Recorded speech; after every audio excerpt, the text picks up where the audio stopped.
Caribou has a crew with a whole bunch of dudes and a couple really cool chicks. Come here to learn, come here to teach. Mostly we come to bullshit.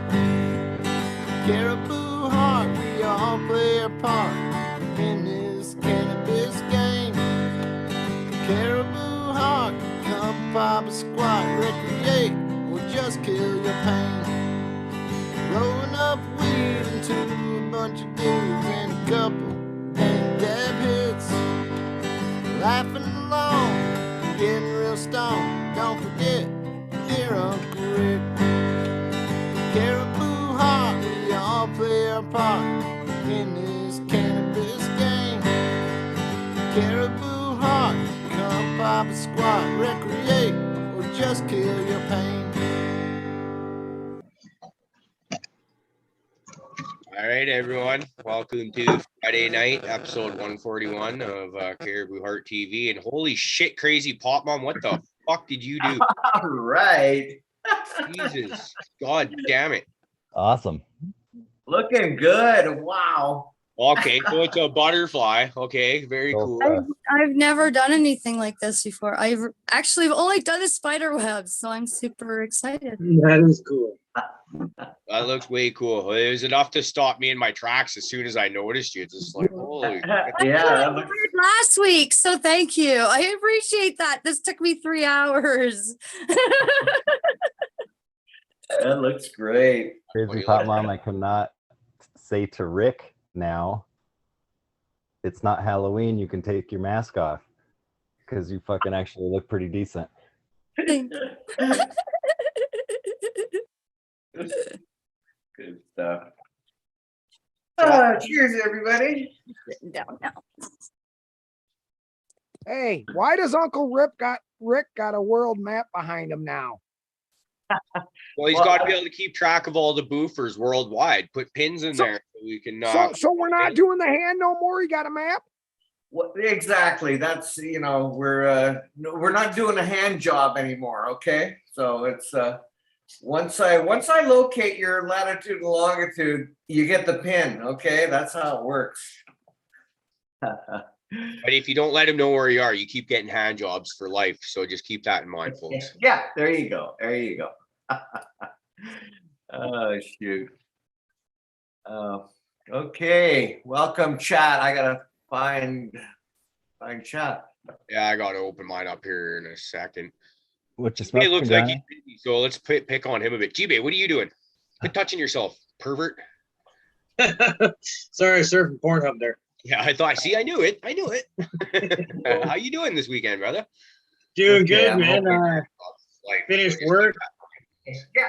Fuck, that's the main thing, right? So cleaned out the garage, getting everything winterized around the homestead here. Well, not homestead, the house. And that's it, man. I'm too sober right now, though, so.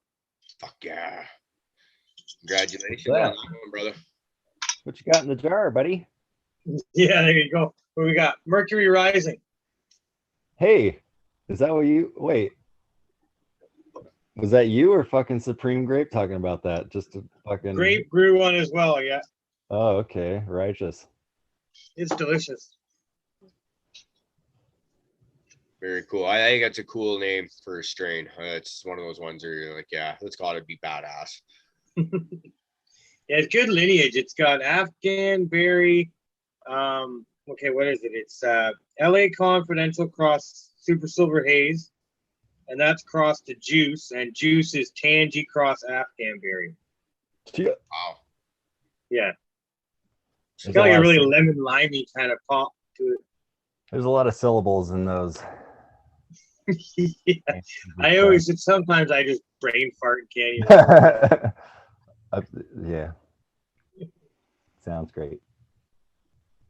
Well, I want to get high. I haven't smoked anything since I woke up from my Johnny, so I think we kind of might as well just go to straight to dab time. Figure out how to do the screen here. Come on.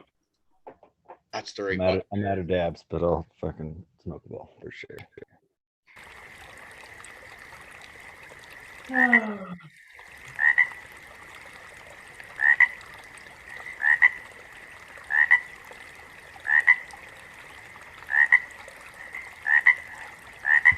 It's so calming.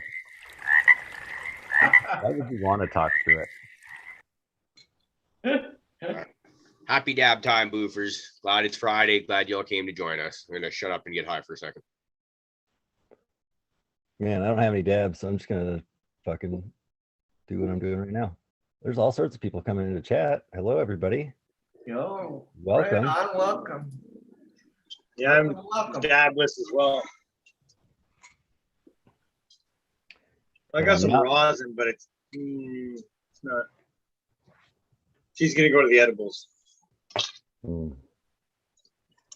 Is that what your dog's name is? No, we've had an incident once before in this house. We don't do that anymore. I wasn't on purpose either, so don't forget. I said that. Yeah, you said that, right? No, one of the three of the dogs found something. I don't know. We were thinking it was. I had some 10 milligram capsules gifted to me, and I put them in a cupboard, like the chip and snack cupboard. And I believe that somebody retrieved some snacks throughout the night and knocked a few of them on the floor. Lacey, the big chunky Malamute, eats anything. So she waddled over and I believe ingested some. In the morning, I found her not doing so well. She just didn't want to move anywhere, feed herself, and scared the shit out of me. So I just gave her a bunch of water, let her sleep. I knew what was up as soon as I seen her. By noon, she was fucking chasing me around again. So Yep. but it's never fun. Yeah, that happened to me.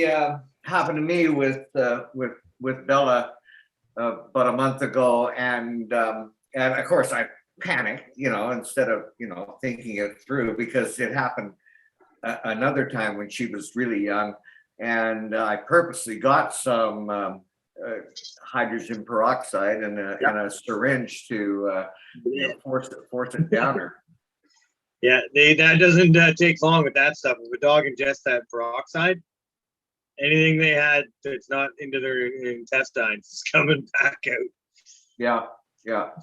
But yeah, the same thing happened with, she just laid around and she hardly moved, and she was so dizzy and wobbly on her feet. But about 4 or 5 hours, or maybe longer later, she came. There's something to do with they don't have to have it decarbed or something like that. Like they adhere to it a different way than humans do, and it really messes up their rear legs, the coordination of their rear legs. I think I heard that somewhere. Oh yeah. But yeah, every time I see a dog that's ingested, it's always, it seems to be like almost like it's dragging its rear end and kind of letting go of its ambitions to hold its bowels. But Yeah. And this was edibles that. Yeah. So we keep them locked up and far away now. We don't keep them in the kitchen cupboards. yeah, no, that's for sure.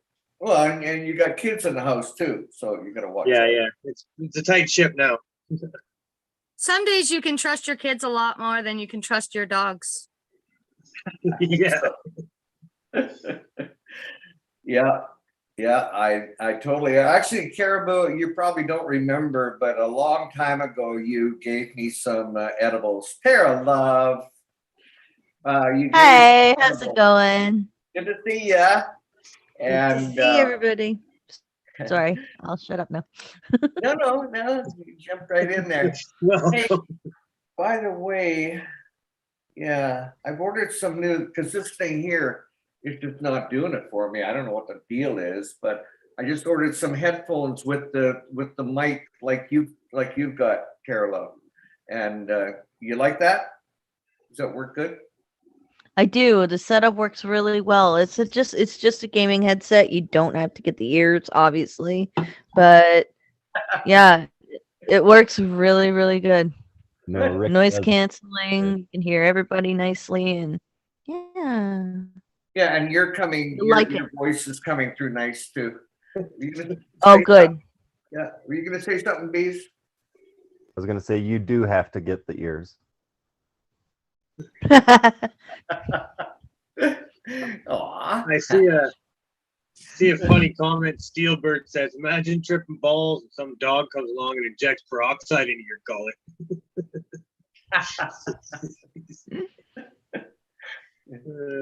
And I just wanted to say really quick that Crazy, you look absolutely amazing. She's been teasing me about this all day, again today. I haven't seen her yet. Saw her now. Looks awesome. Okay. Thank you. Yeah, it's pretty cool. Pretty cool. Yeah. So, what else? One of my many exes is up for a visit, so she'll be joining us to say hi later. There you go. Welcome, Lobster Bush Bro. Okay, Good for you, fine. I'll bro. get the ears. Be on term. I would never have a. So are Prophet's mom and your ex gonna have like a cage match or some shit right there in the living room fighting over you, Rick? Is that what they call it these days? Fighting? One of those weird, crazy sex matches. Whatever Yeah, they- right.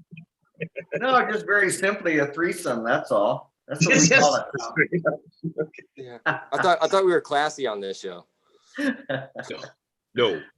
Oh, Let's wrong get, show.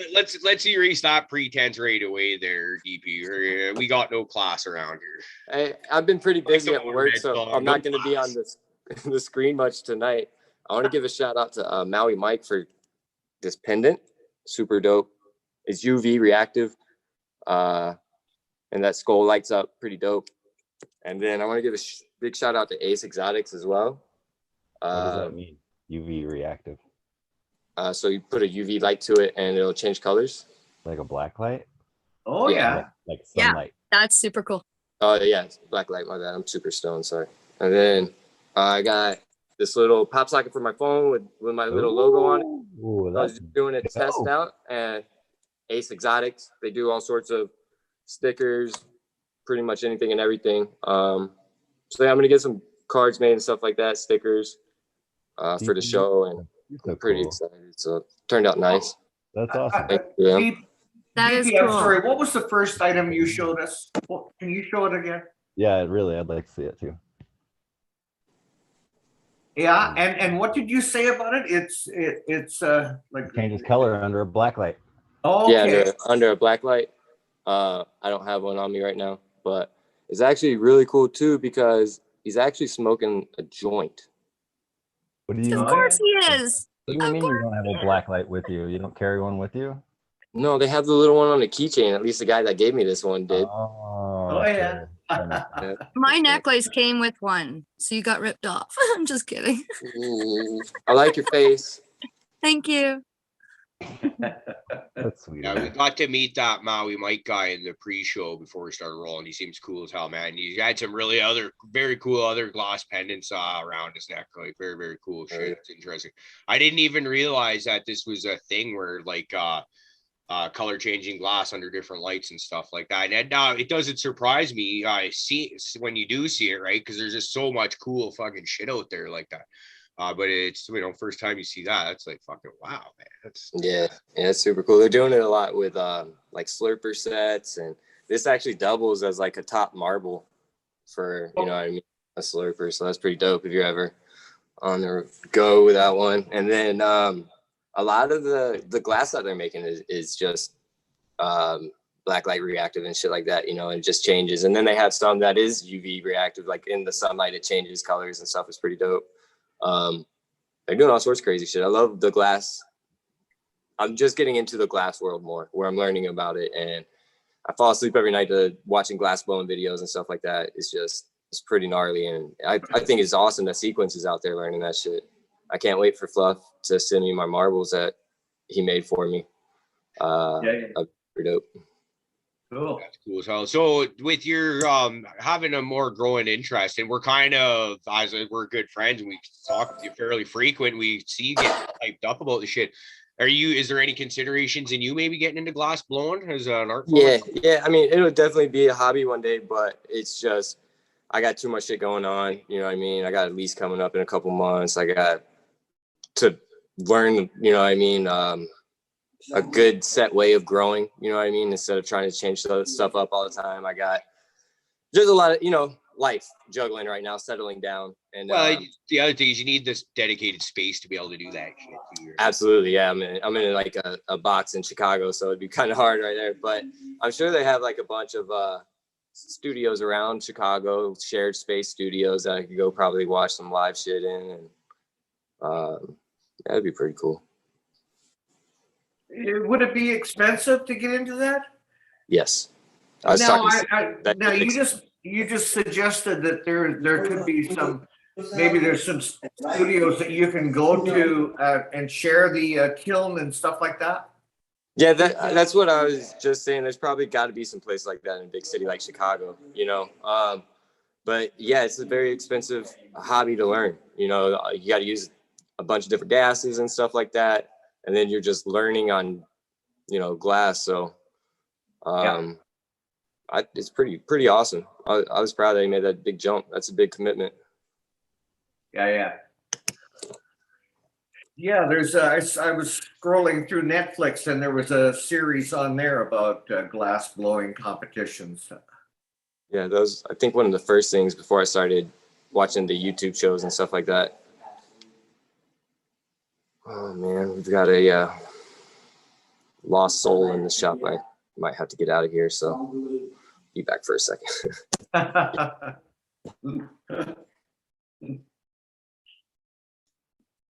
So Tara, how was your week? Yes, we're bugging you while you're eating because that's what we do. We see as soon as the bad time to you, we pick on you. I'm just eating THC gummies. There's 10 of them, 20 milligrams at a piece, so about 200 milligrams for the whole thing. This was my last one. If I have any gummies. Wait, hang on. Last one, you ate all those like tonight? Right now, I just ate them all. Oh, yummy. Well, almost all of them. Right on. Yeah, no, I can't go smoking outside right now because A, it's dark, B, everything's locked down. So I'm eating. Okay. But the week went well. I'm loving every minute of the show. It's great. Got me laughing at a few parts. So yeah, I got my new tapestry on the wall, so I'm really excited about that. Oh, nice. My leaf. Yeah, I see that. That is nice. Yeah. So it's and I got a new computer, so at least I can come in loud and clear audio, at least, if I'm not as clear picture wise. But No, we can hear you loud and clear. Yeah, I hear you. that's awesome. If I'm a little bit pixely, I understand. It's my internet connection. Hey, whenever you're here, that's the main part. It's you could be hanging out like camera off, because sometimes that does happen where your service gets so fucked up. You shut your camera off and it'll boost your service a bit. Sometimes you could be hanging with us like that. We'd still be damn proud to have you hanging out with us. So thanks for joining. Oh, thank you so much. That's awesome. Love it. You guys are also so welcoming all the time. Well, it's just because we're a bunch of losers with no friends. So when someone actually does want to come and hang out with us, we're just like, yes, we got a new one, guys. We tricked them. No, you guys honestly like restore, like, this kind of community restores my faith in humanity just a little tiny bit. I get it. I get it. Yeah. You know what I mean? Like the good energy and the positive love and everything else like that goes around. It's amazing. Here. Absolutely. So well, hey, while we're talking about spreading love, positive vibes, and all that stuff, I want to give a quick shout out to my girlfriend, BC Stoner Mom, but more importantly, her daughter, who's down in Kamloops getting tested for epilepsy and other seizure disorders right now. Very stressful time for them. So she's done her testing, and now we just got to wait and hear what the doctors say after this batch of testing. Very stressed. And you know, I love you guys very much. While we're doing this, Raider Dank Vader, I hear you're doing much better, brother. That's great to hear. We love you. We can't wait to have you back, man. But hey, we get it. You're a little under the weather, man. I'm really glad that everybody's staying in touch. Like he's sick and everything and all that, and they're still making sure that we're not going like, what's going on? What's going on? Because we worry like crazy when our peeps fucking leave, and it's just like, where are they? What's wrong? Something must be wrong, or they'd be here. So yes, I appreciate the fact that he's keeping in touch and letting everybody know, because we do worry. And again, now we're going to worry about your daughter there. So give us information as you got it for sure, because we're concerned. And Yes, with Indica B as well. With the Yes, lines. I'm sorry. yeah, Indica B, we love you, man. I haven't heard from him in a couple days, but I have seen him posting pictures of his dogs on IG a bit. So I'm gonna take that as a no news is good news kind of thing. But I'll reach out to you here. Oh no, honestly, he's been on Caribou, the Discord. He's been wishing everybody a blessed day every day. So He there could has be on been word. Discord and he would still be there for wishing everybody the happiest, greatest day. That dude is so positive. And Man. If I He's a was, giver. if I was as ill as he gets it, sometimes I could not see myself being that positive. I might have like good spirits, but this dude is just like the positivity is just insane, but in a good way. Yeah. We love you, Indica B. And I couldn't help but notice we got Yima fucking Ha in chat right now. Haven't seen him in a bit. I know he's going through some stuff. So hey, brother, man, it's great to see you back. We love you. Great to see you, Ema. And everybody else in chat, we love you just as much. Just we see you every night. No. We love Yima a little bit more than everybody else. I'm You sorry. said it. You said it. I didn't want to go there, but thanks, Rick. You let me in on the truth. So every time I look at you, crazy pop mom, I think fucking Legion of Doom. Yes. I look like scary as fuck when I smile and laugh. I was making myself laugh because I was laughing in the mirror today. I was like, I look fucking evil as hell. So then I started laughing, and then I'm laughing at myself.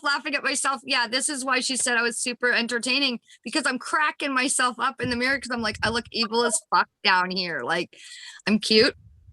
So And then I'm evil. Like, it's fucked. it is. I was thinking as soon as you said Legion of Doom, I started thinking of like the fucking shoulder pads, and I was like, she doesn't have those, so that you get like the bra with the freaking spikes all fucking hanging out of it.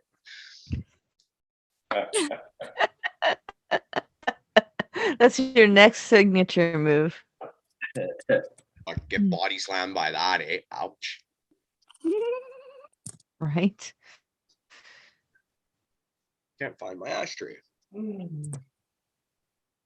So what's everybody smoking on tonight? I gotta tell you, buddy laid this one on me. I just gotta remember what's it called. Sugar biscuits. Sugar biscuits. Hey, come on. It's a cross between God, I looked it up. Do-si-dos and what was the other? Anyway, I'll let you know how it's gone. Sugar biscuit. Sounds pretty good, man. Yeah, I'm smoking my own trufflers for the very first time as of my summer grow. So it's like 19 days into cure.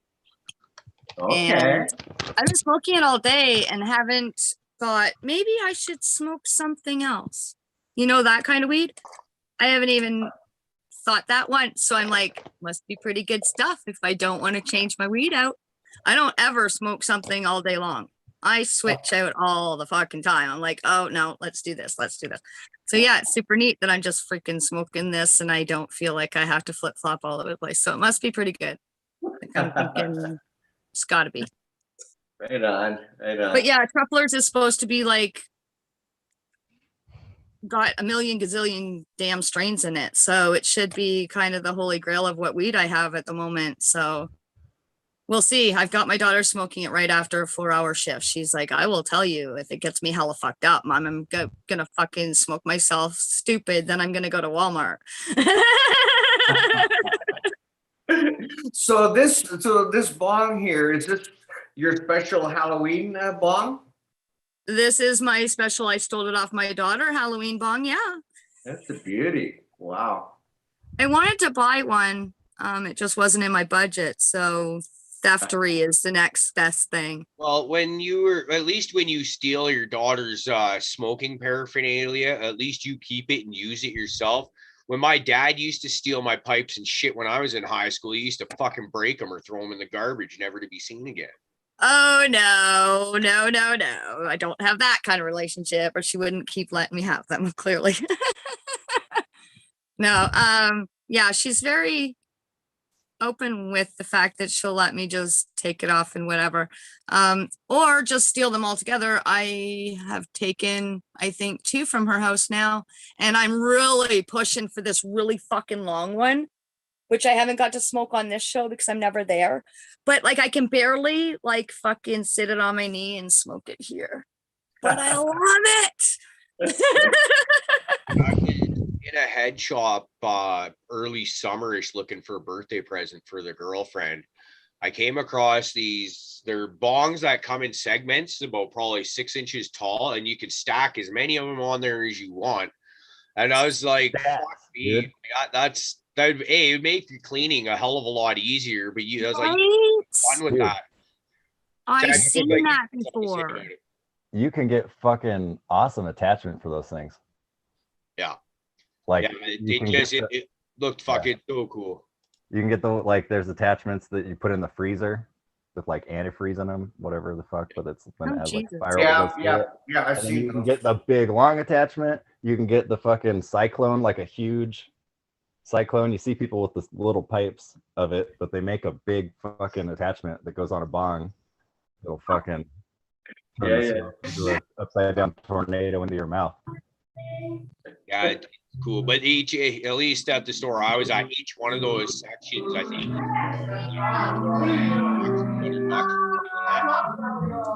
yeah, they are a lot of money. Yeah. Oh my God, look at Johnny. So I have a story real quick. Okay, so what happened to me today is I usually buy in bulk my weed for the month. So I ended up ordering, I think it was called Critical 47. It was Critical Kush and something else. 47. Anyways, AK 47. Correct. Anyways, you got me. And so I was like, yeah, I'll give that a shot and everything else like that. So then my guy comes to the door and he's like, I'm sorry, I don't have any of it left, but do you think you could take BC Bud? And I was like, hell yeah. How much is that going to cost me? And he's like, oh, $85 an ounce, like you paid for the other one. I was like, fuck yeah. Yeah, pass that along this way. I got BC Bud coming out of my ears. I got 5 ounces of it this month. Fuck yeah. That's what we like. Woohoo. Right on, right on. Yeah, is Johnny actually getting help smoking this? Yeah, Pardon me? it looks like Johnny needs help, yeah. Well, Okay, I wasn't sure what was going on. It has a carb. That's a cheater. You can't breathe. That's better. Oh my God. We went to light it, then he went walking around the house. I go, holy, you're gonna get hella fucked up if you're walking around with that smoke in your helmet there. But then I noticed he was getting help. Has there been any point in time where you've communicated with Johnny where he wasn't hella fucked up though? Absolutely not. But I thought like even worse than Norm. First thing in the morning, maybe. Yeah, if you can get him in that first. Holy fuck! Look how red he is. How you doing, Johnny?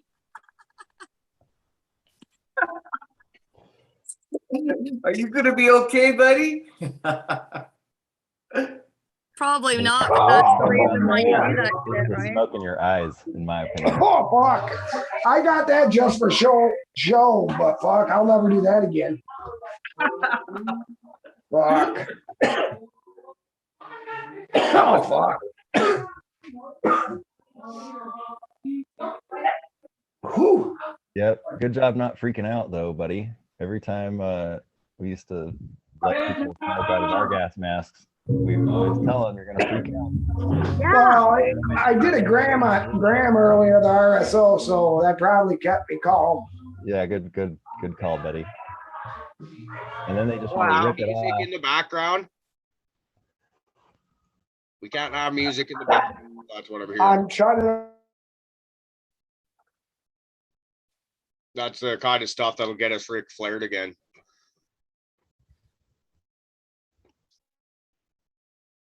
Just as Johnny was getting to the good stuff too.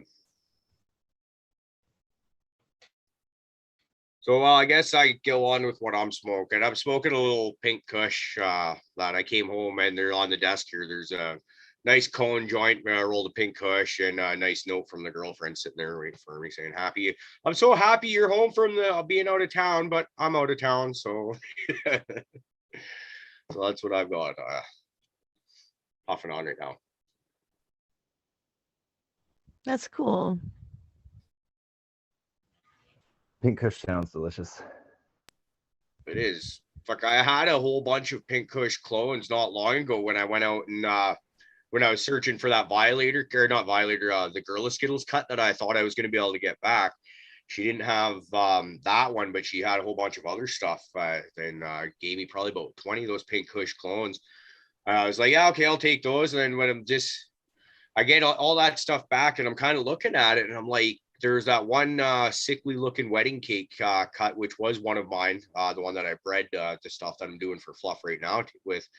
And it was sickly. And I was like, I'm looking at all these cuts and I'm like, they just don't excite me when I look at them. There's stuff in that tent where I'm growing right now where I'm just like, yeah, I'm excited to see what's going on in there. And where I'm going on a fucking tear about growing shit, my grow license just came in the mail. So that's a 244 plant count that I've got now. Now I live in a little tiny fucking apartment with kids and stuff like that. At no point in time do I have 244 fucking plants in here. I'm looking at a 4x4 tent that's got 14 plants in it.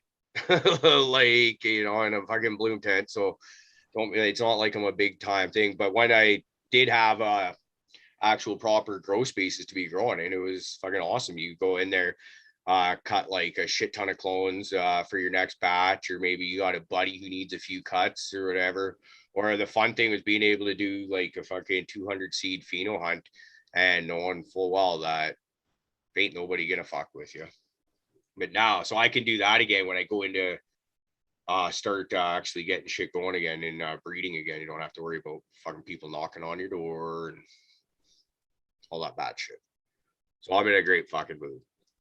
I bet. I remember when I got my medical, I'm just like, oh, that fear isn't there anymore. Whether you're growing 4 plants or not, you still feel like you're gonna be in trouble any minute. You know what I mean? And God forbid if you make a cut.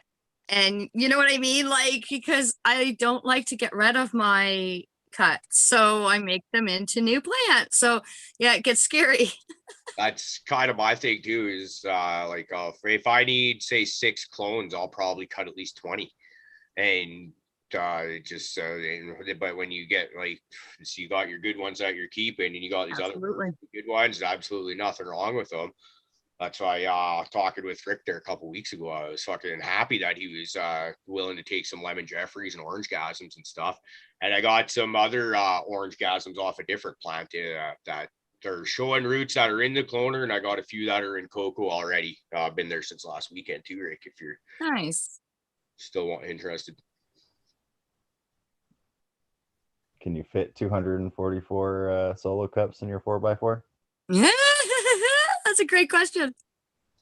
I don't know. I'm kind of curious though. It'd be like I wonder, I think it was the last show I was joking about how the girlfriend's cousin is moving moving to Alberta in a few weeks, saying that maybe before we give that room to my daughter, she'd let me fucking just run a crop through there. And she was watching that show because I got a text message about 30 seconds after I said that saying, no, that's Abigail's room. But that would be fun. We just see 244. What can I fit in that room? Because we'll grow in that sea of green.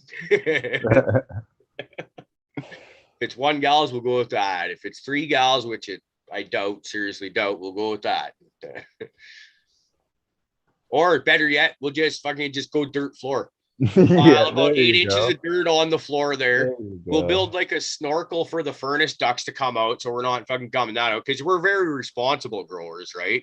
Well, I'll even put some like poly down on the floor so we don't fuck the actual wood surface up. Yeah.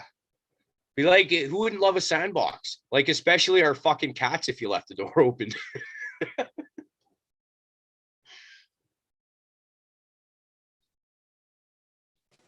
Did we have Dab Frog yet? Oh, we can do another. Hey, we can always do another. Yeah, I got one of these little handy dandy seahorse things for work purposes only. And my work purposes only dabs.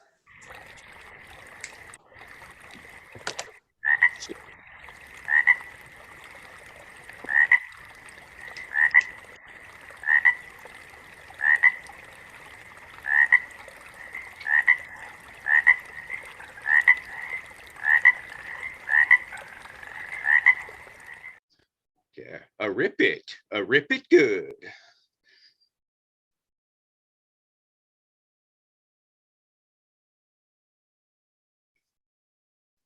Like everybody was ripping it. Like nobody wants to talk to me now. They're like, "Fuck, nah, man, we're getting I actually have a bad story about that. Oh my God. There was one time my sister and I were quite younger and we were babysitting our even younger cousins. And my sister got a hold of those, those long licorice whips. Yep. She decided to sing this song and then proceed to whip it across my back. Well, didn't she lay me right open? I had a stripe right across my. Oh my God. I laugh about it now, but holy shit, was it painful at the time? Oh yeah, I believe it. Those licorice whips are dangerous, I'm telling you. DP, let's see that again. Sorry to cut you off there. DP's got some fire up there that we got to look at. Yeah, absolutely. No worries. What are we looking at, DP? Yeah, is that for work purposes only, or is that just for life purposes only?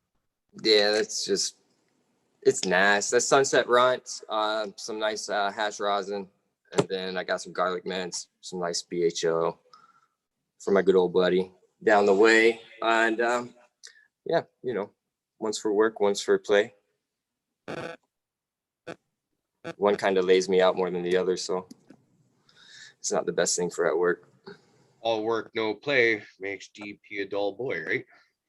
Hell yeah. Oh, shout out to the Higgin 420 company on IG, man. He hooked me up with 2 Slurricane cuts yesterday, and I'm super stoked about those. Hell yeah, man. And they come from, they did, I believe it was close to 100 plant pheno hunt for this cut, so it's a pretty coveted cut. I'm excited to be able to run it, and I've had the flower before. It's amazing, and I'm excited to see what I can do with it. I'm thinking of doing the side-by-side because that seems to be all the rage right now. So they're in cocoa right now, so I was thinking about keeping one in cocoa and running some salts and doing the hempy setup for the other one because it worked out so well with the Aurora that I had. I'm excited to try to run another couple of hempy setups. I got to get those banana daddy cuts from Fluffy. Shout out to Thunder Dan for those. I really appreciate that. Fluffy's taking care of them until they'll be ready for be able to come up here. And then I got to decide what I'm going to pop bean wise. I'm thinking chocolate lava cake from Katsu and Dosey liquor from Dutch Blooms. Yeah, so I think that'll be the run up for that. And then I gotta, once everything's done drying, I'll get the 2x4 pumping and decide what the fuck I'm gonna run on those. Dude, that sounds fucking so much fun. Yes. How's your tent doing? Oh, dude, it's beautiful. when I came home today from being gone all week, I was like, I opened it and basically I got like my 16 3-gallon pots fucking jammed in there, but they do fit well enough in there. Ain't nothing's like leaning and tipping and shit like that's jamming in there.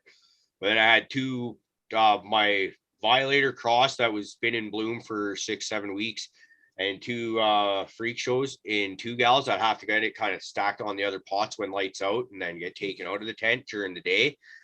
And I go in, the tent was closed. And as soon as I look down in that tent, I look down and I see some nuts on one of those freak shows.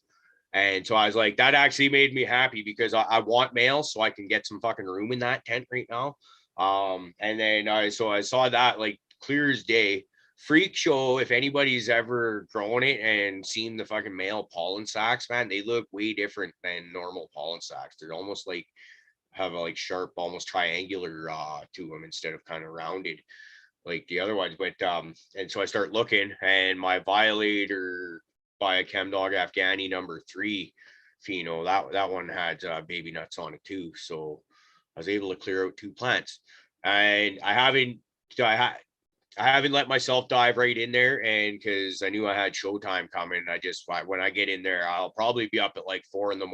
and fucking, or no, I guess I gotta wait till 8 because that's when the lights come on. We're in bloom now in that tent. I can't do that anymore.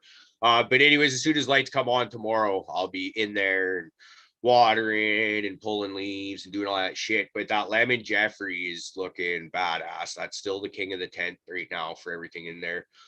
The #2 looking thing next in line, I'd say is probably my Meathead Cross.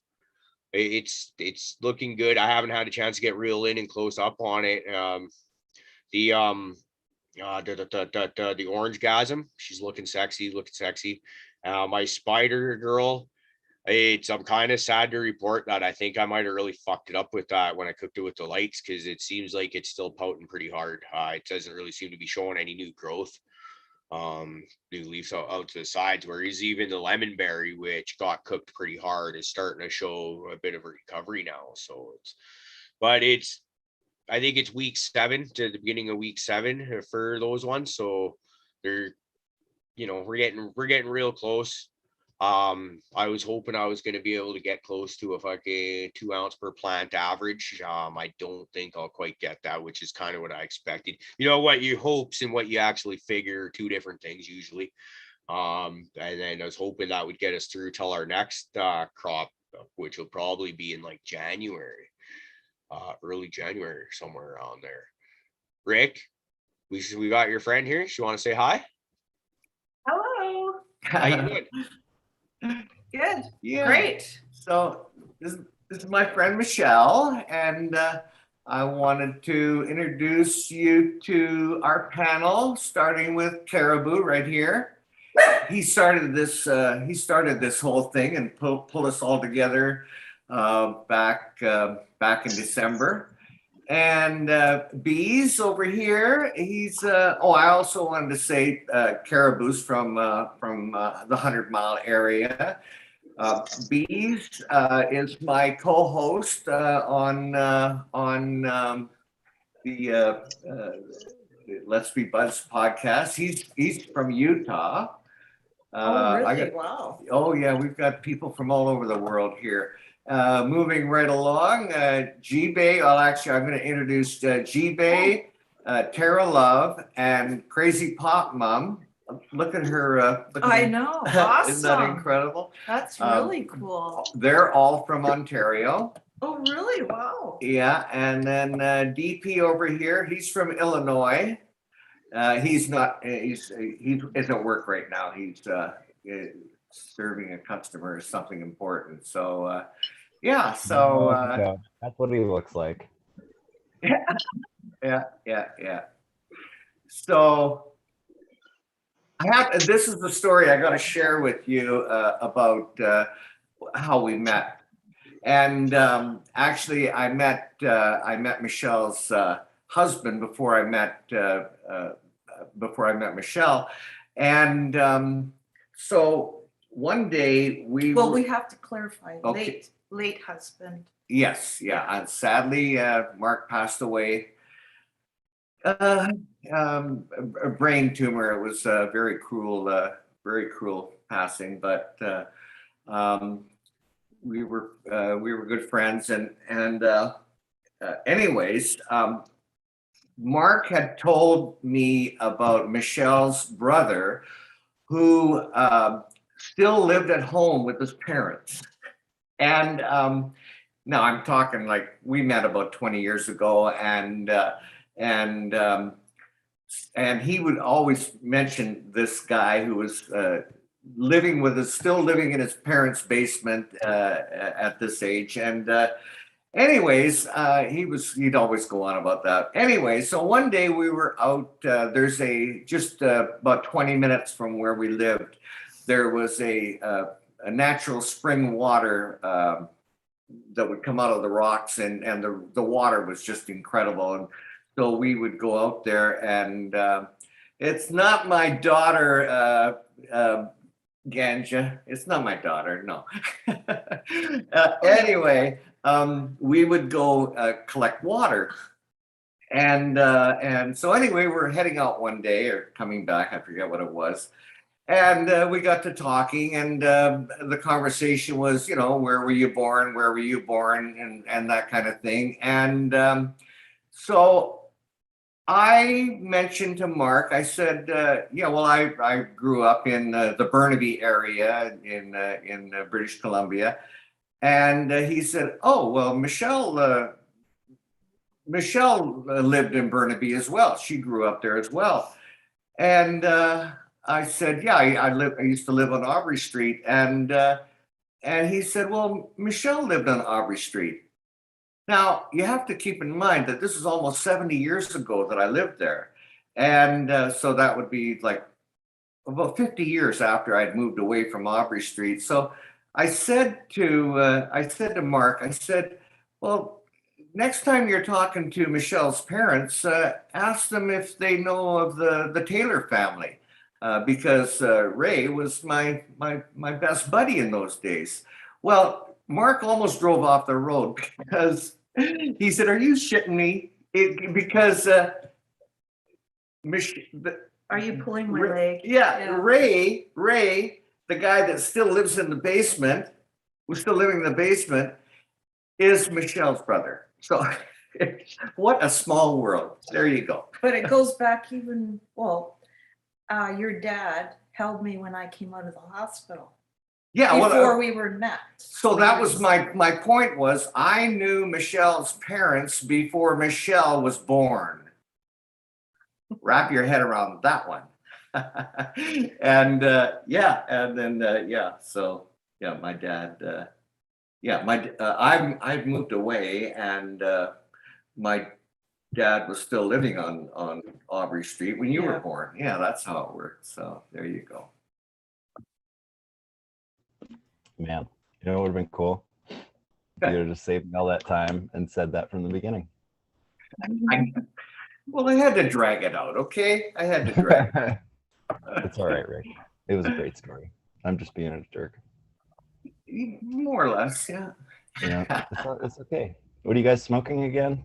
Remind me. I know you showed us, but I don't recall what it's. I just had a dab of some indica rosin. It's just it doesn't get more descriptive than that. I think I just needed some weekend dabs, and then because it's Friday night and I just want to get effed up with my friends, so that's the way to do it. So it was all right, nothing special, nothing to write home about, but I'm high as fuck, so at least the goal is being achieved. Way hotter than profits.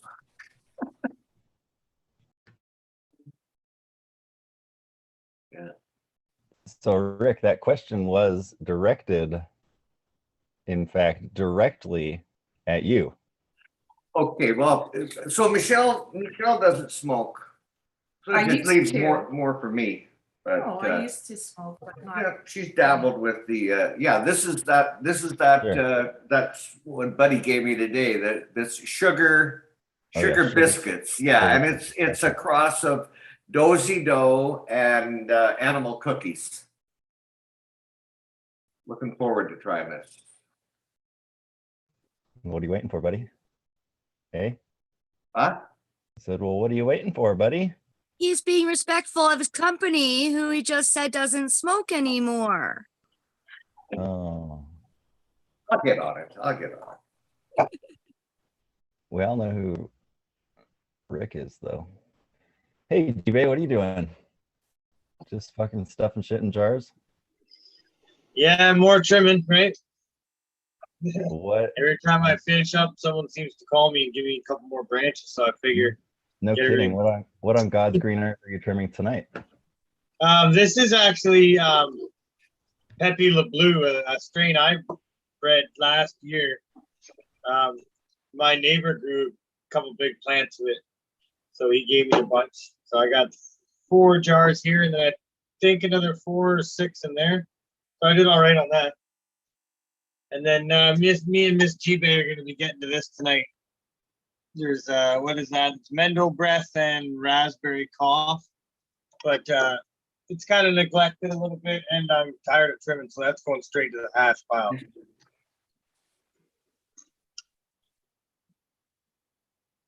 G-Bay, how much more can you fit in your house? Nice to meet you, Michelle. Dude, Every right? time I see you, it's something new. That's awesome. That's what I'm saying. I can't, no comprende. Oh, me comprende. Badass. It's a lot of jars. I'm doing all right because I gave a lot away, and I've like only kept. I put a lot in the compost, so I'm at like 100 jar, like 80 something jars right now. I So put a figure lot of- 100 or so jars when I've done everything hanging. So Hell yeah, brother. Keep yeah, it it up. was last year. That's Last good year was shit. 160 something jars like this size. I still have last year's about a dozen or so, but it's going straight to hash trees. That's insane. Yeah, I was it's gonna hard work, but I A don't. lot of hash. I never have to pay. My wife's happy as shit. Right. Man. She just smokes all day for free, so she loves it. Which in turn, I That's love. everybody's goal, really. You know, if you're Yeah. growing, that's your goal. If you're allowed to do that. I did it once, and I kind of outgrew myself, and I was like, "Well, shit, I don't want this much." But that was not. It wasn't easy per se, but it was obtainable. So I was like, "I'll do what I did this year," and I did the same thing. I just toned it down a little much. I started them a little smaller, and didn't chase it as much. I just kind of grew them as like casual plants. Last year, I was trying to accomplish something, and I did, but it was just too much. Plus, I harvested indoor right before I harvested outdoor this year, so it's like I'm fucking tired of trimming. But 1 or 2 more days, and it'll all be over, and then I'll get to use this. I feel like you've We been got doing it all box on the month. floor there. That's one of those bubble hash washing machines. Sweet. Does it make ice cream too? Yeah, it's Fucking A, awesome. time to kick it up a notch. Fucking A, awesome, man. Fucking right, hey bud.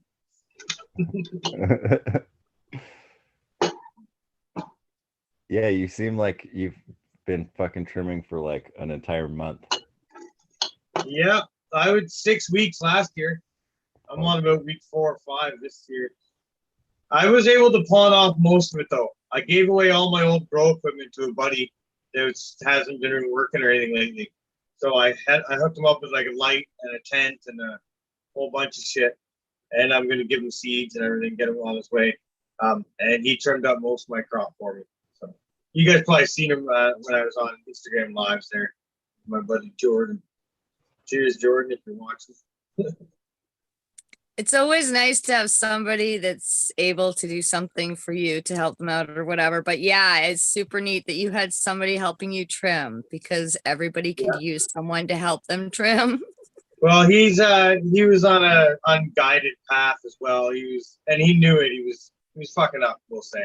And he knew it, and he needed just a little shove in the right direction. And I've been down that road before, and I'm, like we've talked about before, I'm quitting drinking. So it's like I understand the pulls that it can have being in social situations that are not favorable to what you're trying to accomplish. But hanging out in my basement is pretty easy to not do anything bad when we're just sitting here trimming 5 pounds of weed for 3 Yep, fucking weeks and straight. remember we were talking and I said, if you look hard enough, you will find that spot where you're comfortable, but you can still have your people there. And Yeah. you just found out it's your basement. You want people Yeah. that aren't drinking, you bring them to you. You don't have to go to the wherever. Yep. I told you, you just had to look harder. That's all. Yeah. It was funny because my buddy tonight was over, and he's a guy I truly love deeply. He's a good buddy of mine, and we drink together pretty heavily, or have in the past. And he's getting the hint. We didn't even have to talk. He's been by the last couple weekends, and nothing's come of it. And he stays fewer hours every time. It's not a bad thing. He moves on to the next place where there's action, Yeah. right? So, Yeah. But he's still hanging out with you, so hopefully just at yeah, least he's it's giving you wicked. an hour a It's- day or whatever hour of fucking visit or whatever. He's Yeah. not visiting you, right? Yeah, So there's no pressure, and there's no ignoring it or anything. Right? Everyone's Yeah. been very accepting of it, and it's getting easier by the day. I'm really glad because I know you wanted that for yourself. And well, we talked in the summer, so yeah, I'm happy for you. Yeah, no, it's happening naturally. I'm not even pushing it, so that's the best part. I know Because it it's was gonna in your work this head. time. It was in your head, and you like. I don't even know how we started talking about it because it was super weird. But you're just like, no, you make me feel like I just need to go with this, and I'm like, well, let's just go with this. And then we've talked Yeah. over since the summer, and yeah, Oh. you're doing great. I love it. I think That what you're doing is that chill amazing. by the fire pit definitely did something. It definitely stuck with me. But Yeah, that's awesome. I'm happy. cheers to that. You got to get out of the house sometimes, though, dude. Yeah, I've been in You trim have a too long. motorcycle and shit. Yeah. So use it. You're gonna need like a safari hat soon. Got a jungle in there. Mm.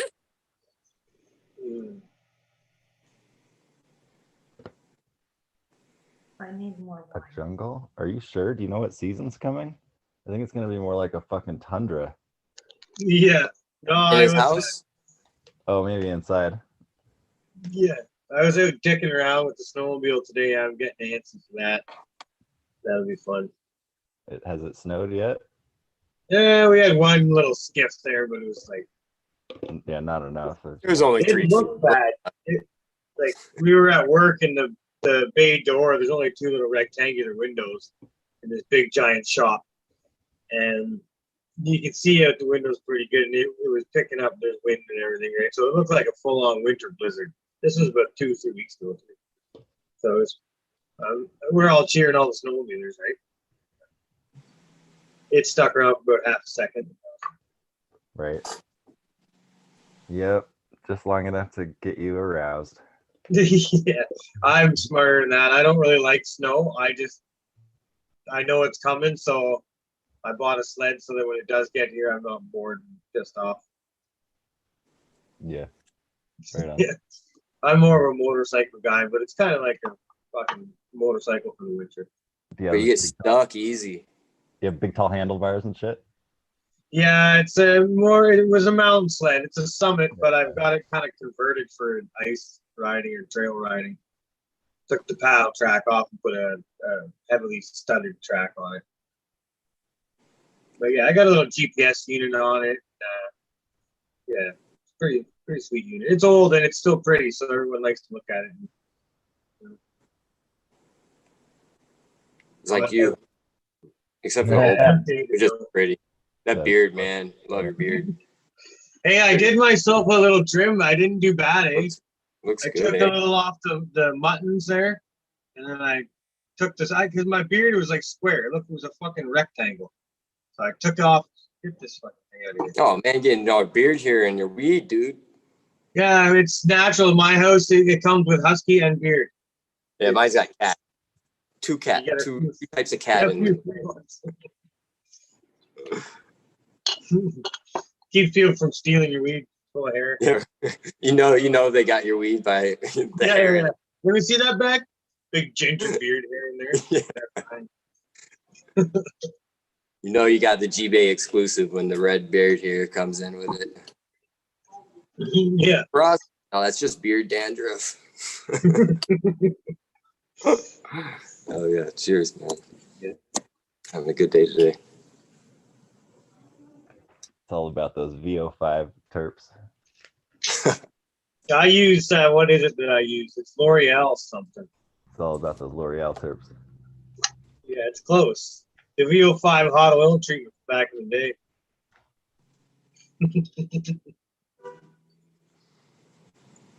Someone called me Herbal Essence the other day at work because I had my hair down. I thought that was pretty funny. You should hit them up. Try to get Yeah, on I the did. map. I just remember fucking. Show us. Unveil it. Yeah. No, she's We'll get you she's up coded. there tight. Get you a sponsorship for them or something. 15% off G-Bay exclusives. Contact us. I gotta start making my own with like bear grease and pine sap and shit. That'd be decent. Burton could teach you all about that. I think he knows all about that stuff. Yeah, there are some of you guys are talking about. Go for a walk in the bush and get me.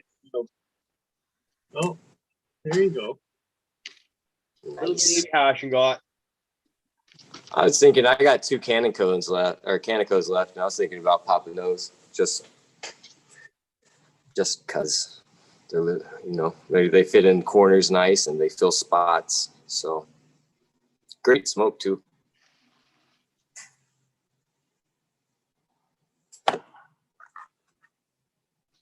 Anybody else excited about anything they're running?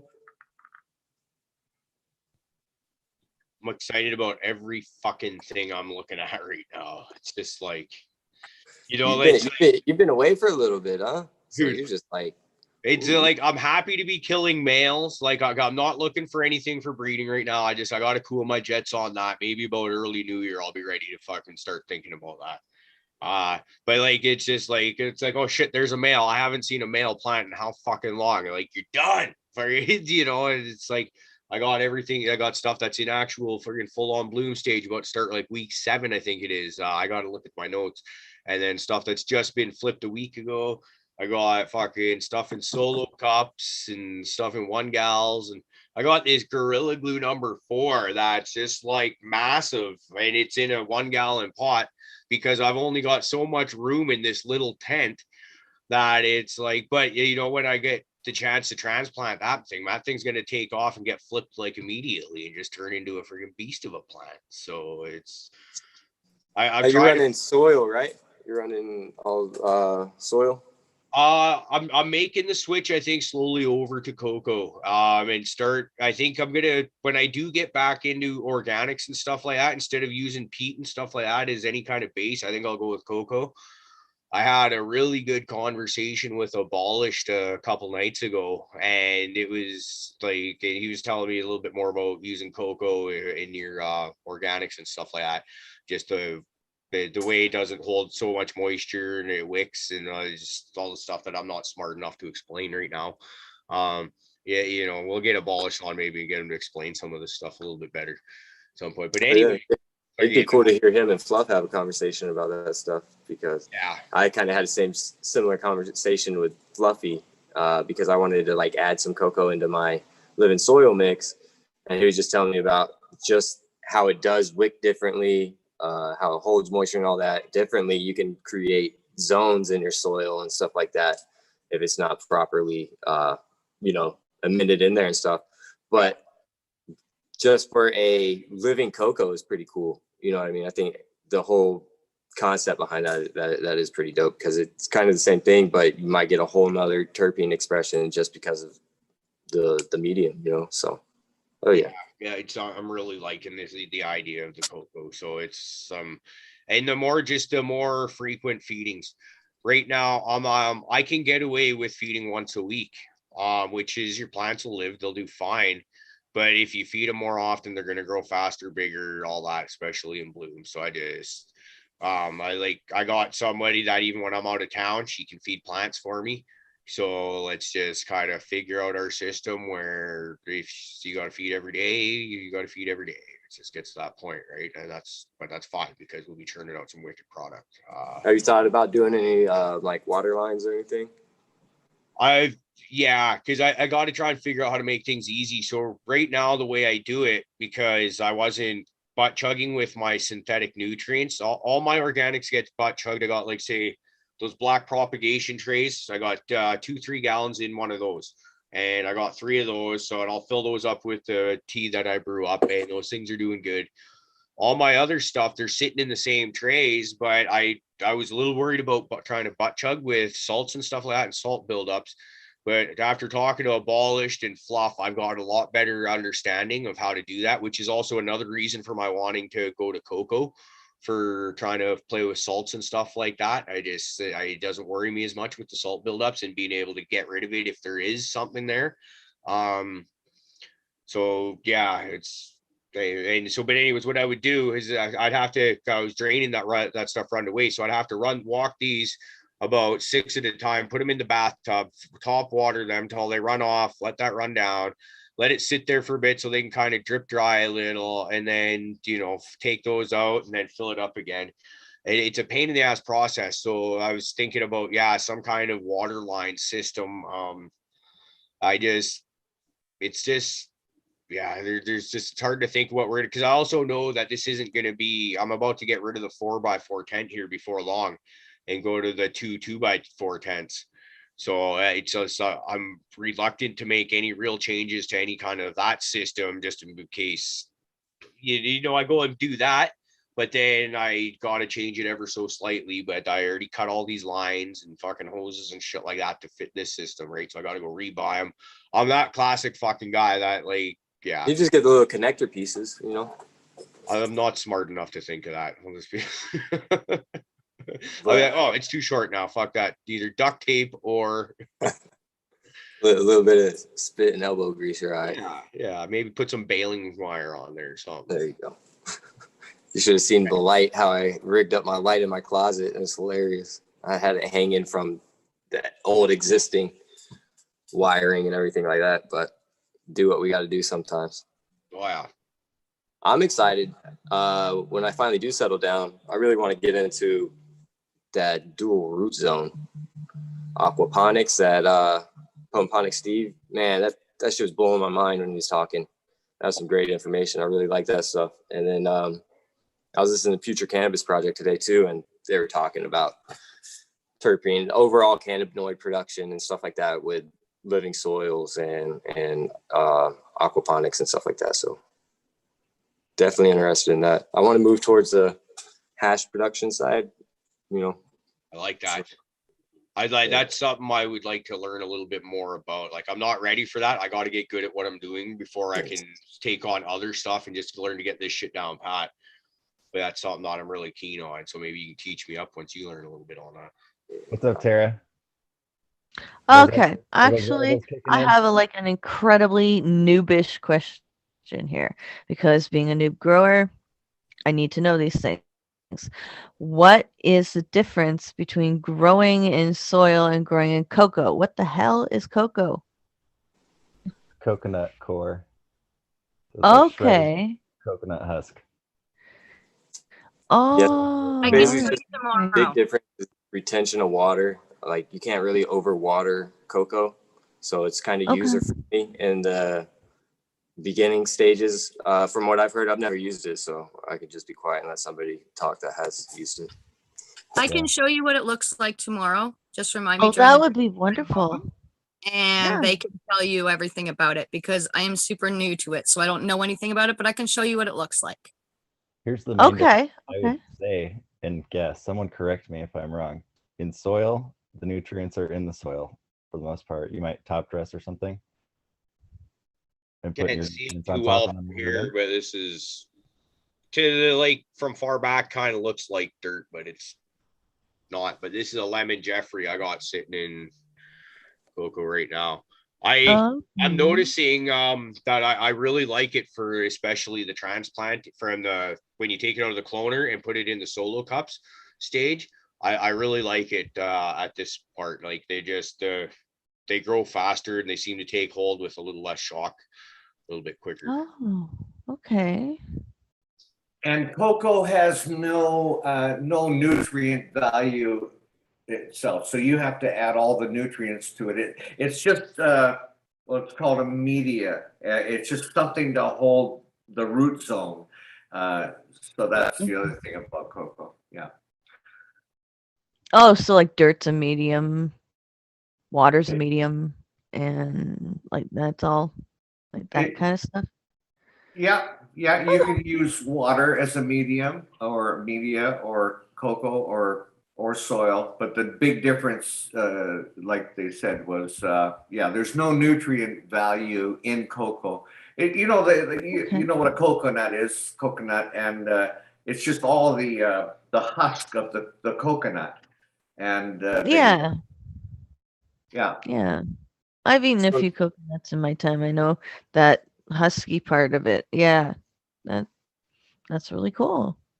so to make a living cocoa, you're obviously adding all your amendments and everything like that. Is it kind of just the same thing as a living soil, but you're just using cocoa? I mean, does it different because of the retention of the water or anything? Like That's my same understanding. shit, different day. That you're pretty much doing the same thing. Is making your living soil. You start with all your powdered organic nutrients or whatever that you're going to use. It's just a different base that you're using to fill up the bulk of it, I guess, is what I'm trying to say. Does that make sense? Yeah.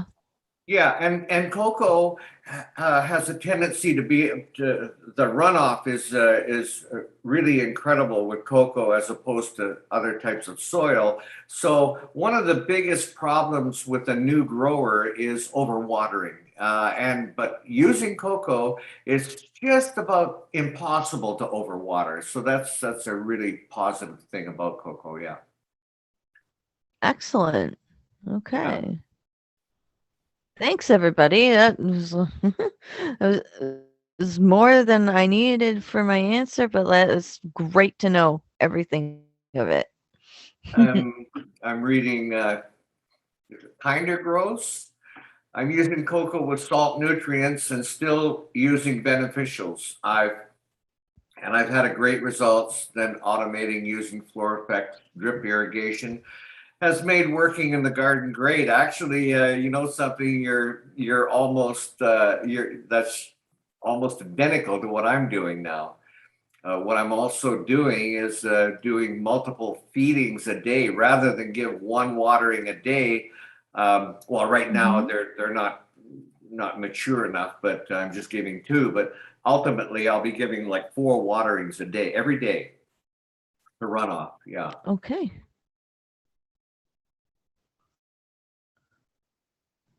Now you would water more with the cocoa than with soil, then obviously. Yes. The soil more dense than it can. You can get away with that more with cocoa because of the runoff. If you were to try that with soil, you'd definitely be overwatering. Okay. Great to know. Perfect. And I have to. Am I pronouncing your name right there? Kinder Grows or Kinder Grows? There was another comment that you made that, the automated drip irrigation gives you more time to focus on the plants. And that is so true because just because I went to automation, it doesn't necessarily mean I'm spending less time in my garden. I'm actually probably spending maybe even a little bit more time in my garden, but instead of spending all that time watering, I can be paying more attention to the plants. Yeah, so my automated watering system in 1 minute, in 1 minute, I can water 48 plants, giving each of them half a gallon of water. So 12 and a half gallons I can run through my machine in 1 minute. Yeah, that's incredible. Where like before, watering would be like a 45-minute job, where now it takes 1 minute.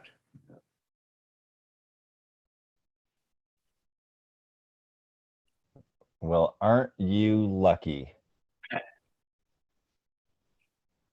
Ganges says cocoa does have mag. Oh, okay, yeah. Magnesium in it. And potassium and phosphorus. Okay. So it naturally has that in it too. What was that again, Tara Love? Oh, it naturally has that in the cocoa too. That's what I'm, yeah, that's what I'm Magnesium. thinking. Yeah. Okay. Okay. Cool.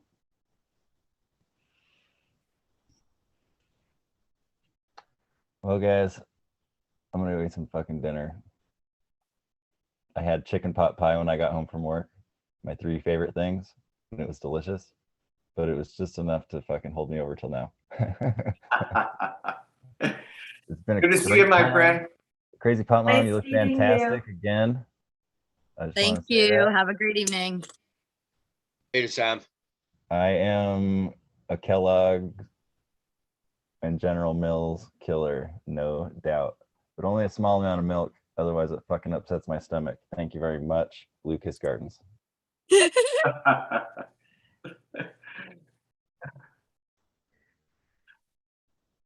Yeah.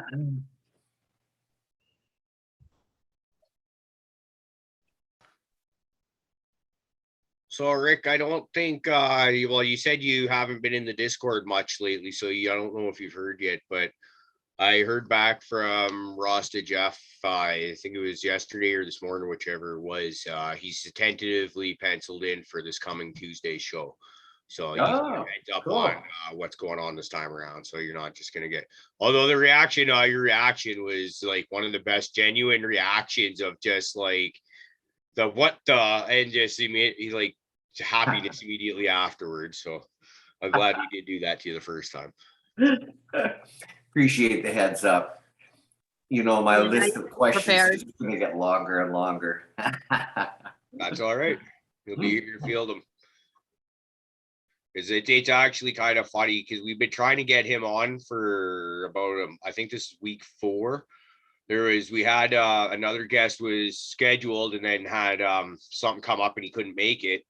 And so I was like, well, fuck, I wonder if I could just like totally pull a rabbit out of my ass and see if we can get Ross to Jeff in on like friggin' days notice kind of thing. And it didn't work out. And then it was said, but he was like sounding eager. And then it was the same kind of thing the following week. And then his reply to that one was like, like let's try and book something ahead of time. So I was like, okay, I'll give you 2 or 3 weeks, 4 weeks or whatever, and just then I'll come back and bug you then. And then I guess that Monday he was on Instagram Live talking about wanting to come on again. So I was like, well, fuck, I shit the bed on that one. But we had Potent Ponic Steve penciled in for that Tuesday. So by then, and then now hopefully this time we will get him on. Cool. And we've also got another sponsor ready to step in as a sponsor, but I'm not actually going to talk about that one until shit's actually happening, because every time I talk about wonderful happening things that are about to start happening, they don't. Something else happens, so I'll just fucking save my breath. We should have a proper sponsorship coming. But actually, we already do have one in place. Hypothetical Genetics, guys. The official alleviating autoflowers of Caribou Heart TV. So if you're looking for something easy to grow, where you're going to get some killer results, ask anybody here on the panel. I think I just, as I showed you, I'm growing my first one here now, but everybody that's growing them loves them. So get some of that CBD in there with your THC. And not only is he killing it within the scene, he's also one of about the nicest people you're ever going to meet. So give Hype a shout out. You can find him on Instagram, or you can find him on Cannabis.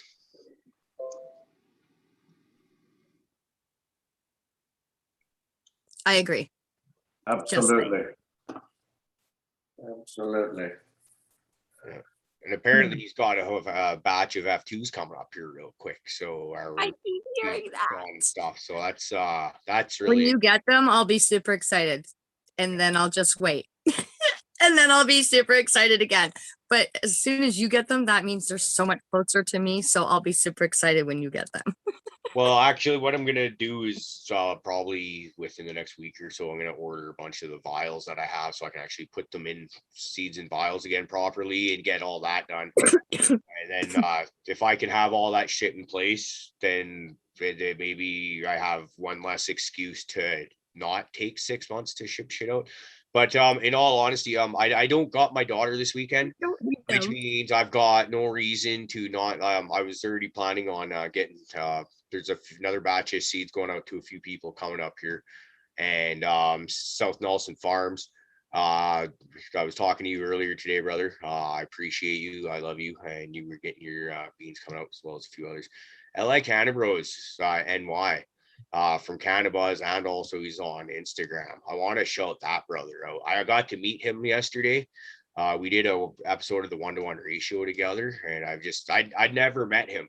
So I literally hit record like just before his face showed up on the screen, and it was that guy's cool shit as hell. He's got a package coming out to him because it's just this guy. It was not long after I really started hitting the cannabis scene hard. I posted something about tester seeds, and he sent me a message saying something along the lines of, "Hey, I'm in an illegal state, but let's take a chance."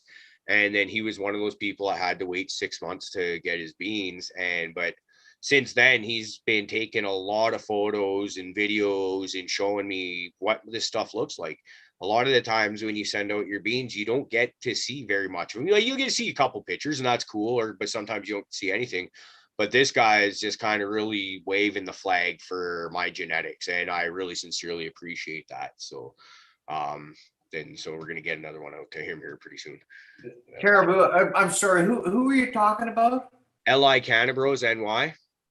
Uh-huh. Yeah, he's a pretty cool shit. It's like when you're about to meet someone for the first time, and you kind of just like, oh, what are they gonna be like? And it was like as soon as the fucking drop of the fucking hat, me and him were just like, it was cool. Yeah, it was a great time. But here's the thing, I don't like to put that show before this show, and he hasn't been on this show yet. So I want to get him on a Sunday show before I air that one, because it's just something, a weird preference that I would like to have. So hopefully maybe this Sunday or the following one, if Bees doesn't already have someone penciled in, I'll see if I can get him in here for that. He's cool as shit. You guys will love him. Cool. And if I'm rambling on like a mumbling idiot here, I also want to send another shout out to Milo Grow on 420. Give that guy a follow. Just trust me, this guy's cool. Got nice, good things to say about him. I'll go into detail of that at another time. But this dude is fucking cool shit. Right on.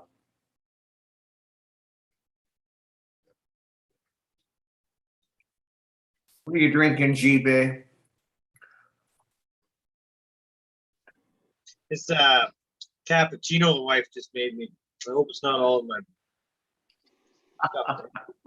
Oh yeah, she's got spent a few bucks on this coffee maker thing she's got. It steams milk and does all this fancy stuff. I know nothing of it, but it tastes delicious. That's all you need to know, though, right? That's it. I don't want to know how to make that because I'll break it and then I'll be in major shit. Yeah, it makes normal coffee too, and I know how to do that. We're gonna stay there.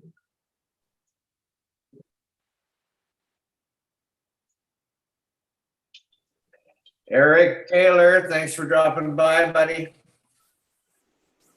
I saw him say something in the chat about having a shitty signal where he's at. So thanks again for sticking it through with us, even though you have shitty internet signal, man. We appreciate that. That's fucking awesome. Love that support. We love the support from everybody in chat. All you motherfuckers. You guys are all awesome. Yeah. Cheers to chat. Sorry if anyone was talking to me, I was fucking trimming there. Absolutely. Right now, let's run down the list a bit. So Eric Taylor, Lobster Bush Brew, Thunder Dan, Grey Sun Grow 207, Chris Mertz. We got Blue Kiss Gardens in there hanging out. 311's in there, Dirt Road Dude. going up a ways. Is that it? Kinder Grows. Steelbird. Yeah, great turnout tonight. Make sure you're in that live chat. Make sure you like, subscribe, and it all helps the channel. And want to do a quick shout out to our Patreon supporters. Starting with Crazy Pop Mom, Stony Rockefeller, Raider Dank Vader. Hope you're feeling better, buddy. BC Stoner Mom, Dave's not here. Sticky Icky Cookie, OP7420, Lobster Bush Bro, Papa Z, GB Genetics, Colton Bridge, Astro Charlie, Eric Taylor, 420 Green Goddess, Tara Love, 420, and South Nelson Farms. Thank you very much for your support. We love you all. Thank you for your support. Yeah, that's going to be probably the first round of merchandising for Caribou Heart TV is what your Patreon contributions are going to start funding here. Once I get a few things straightened up and get off my ass and start looking into a place for that. Oh, speaking of getting off ass, not yours, mine. You wanted something from me, but you probably don't even remember. It's been that long.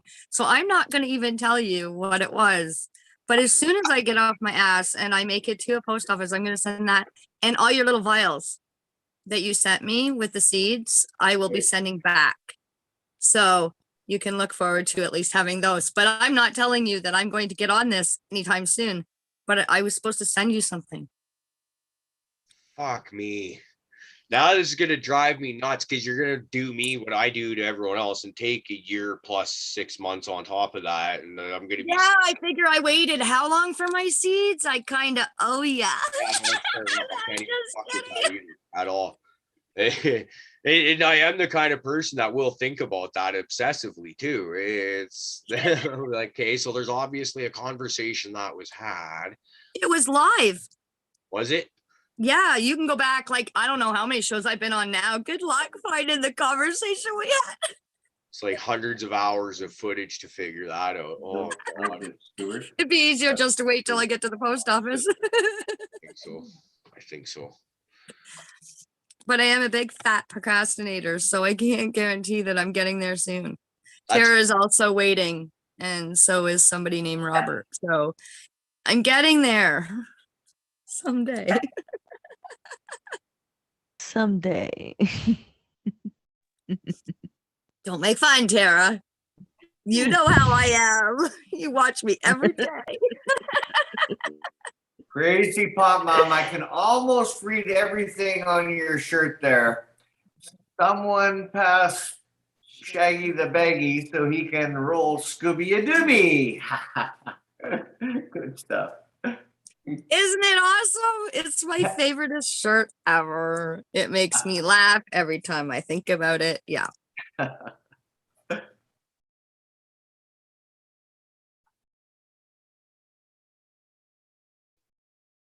So the Atlanta Braves are up over the Houston Astros 1-0, if anyone cares.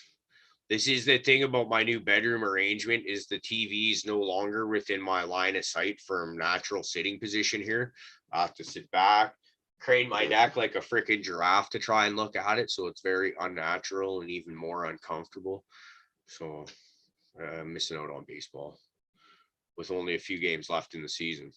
I'm one of those people that, like, when I had the PVR hooked up to the TV, I would start recording random baseball games towards the end of the season just so I'd have something to watch in the off season. Yes, that is me. I am that guy right there.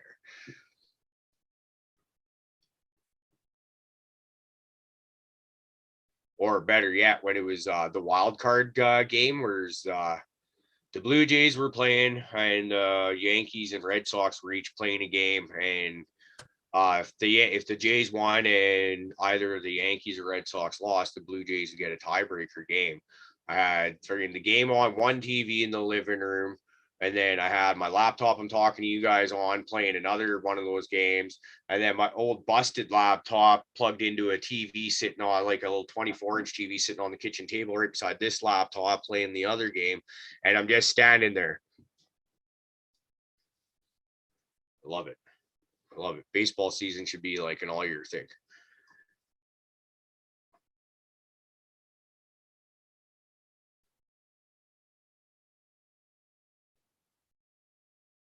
Should we do a dab frog? I can't believe that we're like everybody's just gonna leave you hanging. There's not one person that can chime in with you. I'm sorry. I wish I could say something. I feel like No, everybody's I'm- like being really mean right now. I'm gonna no, I'm gonna chime in. Is there anybody who's a Leafs fan at all? Toronto Maple Leafs? Fuck, Craig Simpson's a Leafs fan. He's Yeah. that's a good friend of Rick and I. We both know him. He's Cool. one of the best people I know. He's a newfie.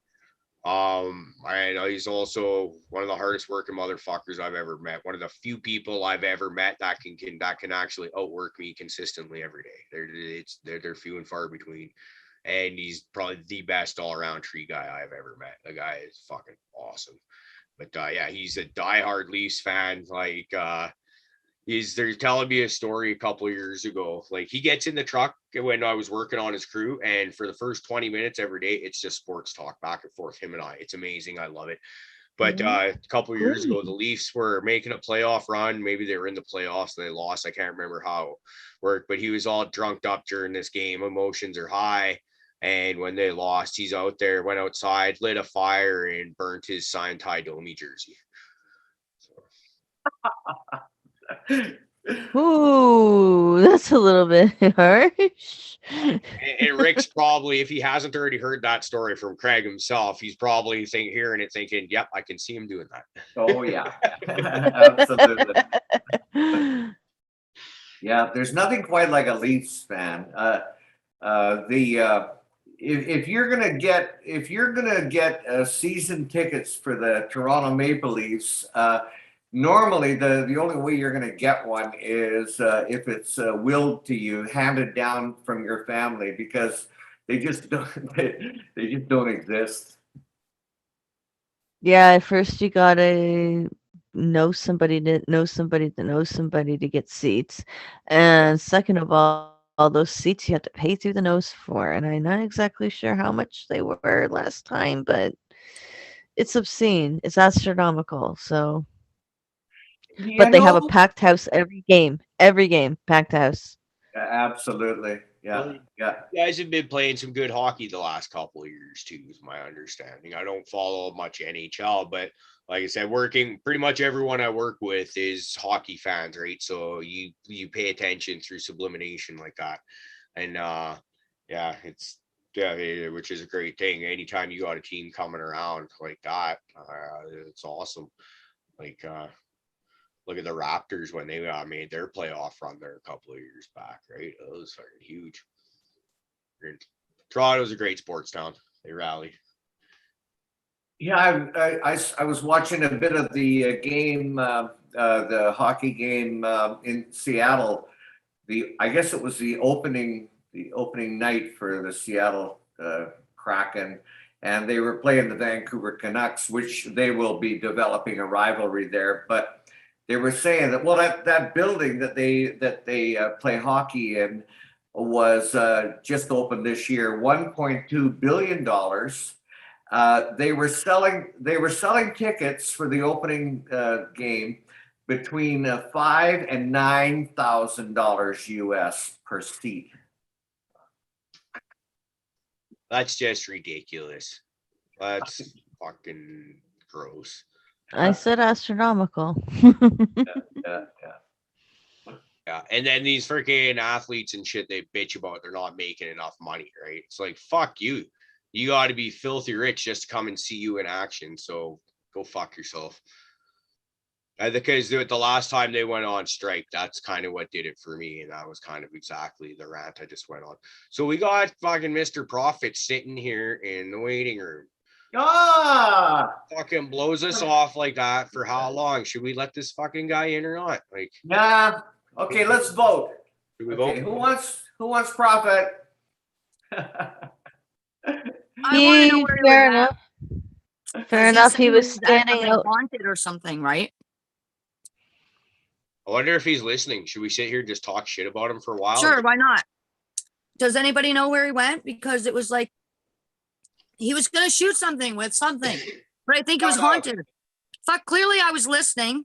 Oh my god, he's gonna thanks. All I know is he was waiting out in the cold for some reason. He was waiting out in Who is in line. charge? of leaving my ass in that. Caribou. It's all his fault. I told him to let you in. Not Prophet. Speak up. What happened to Speak my? up. Why are you so quiet? I love you. Good to see you, Stoney. I didn't know you're in here, buddy. Hey, man. Yeah, I slipped right in the You back muted me, door you there. dick. What's happening? Tony, you ignorant slut. How you doing, Uncle Rick, my favorite friend? Step to see you, aside, my- Uncle Rick. I need to talk to this fine-looking lady right here. We don't need to What? talk to you. So, Please meet Michelle Stoney. Of course, meet her you. name would be Michelle. See, I knew it right away. Her name's Michelle. Out of the 483 women I've dated in my life, 437 of them were named Michelle. You should have learned your lesson. I like Michelle's. They're always really cool. Yeah, it doesn't seem like it worked out if you're at 430 something. Worked out for who? For me You. or for them? For me, it worked out just fine, buddy. Oh, okay. All right. My bad. Never mind. My bad. I should have been thinking the other teasing. route. Michelle, it's nice to meet you. I'm sorry you know Uncle Rick. If you're in trouble, Michelle, just blink 3 times. Tony, Yeah. Just fucking run. Just run. Don't worry, he'll putter Now, out. Uncle Rick, can you show me on your hand where you and Michelle first met? Whoa. what? It's an inside joke. Oh, you didn't let her in on that yet? Geography skills? Sounds like she didn't let him in on that yet. Stoney is from Chicago, and Prophet is from Rhode Island.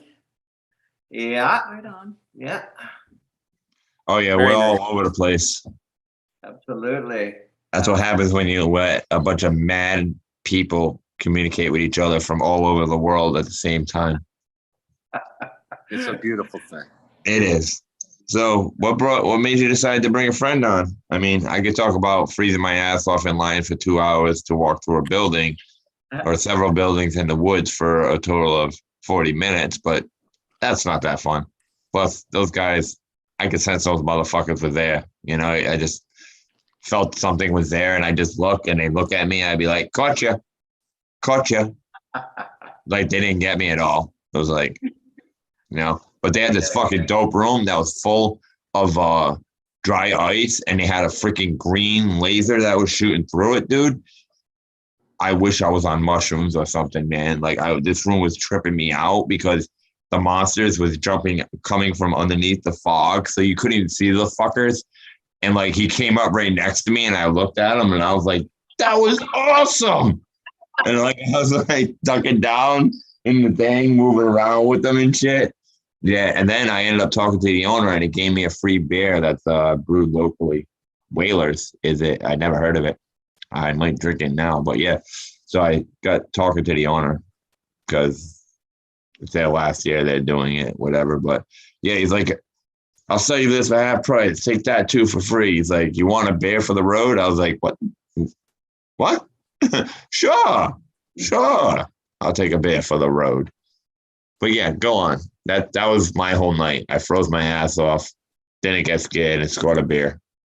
I had a good time with the family. Good. Yeah, man, it's good to hear. Great to hear. You're kind of in shit for not getting us videos like you promised, but you know, for I had no service, dude. You ever try getting service in the middle of nowhere, dude? It was fucking like, I was like, that's why I was having so much of a hard time trying to reconnect with you. I had no bars. I was like, Dude, you're talking to Caribou. Isn't he usually out in the middle of nowhere? His videos. dude, at work? he's got a better service than I do. I'm like, there's supposed to be a satellite up there somewhere. Climb a tree, dude. Climb a tree, yeah.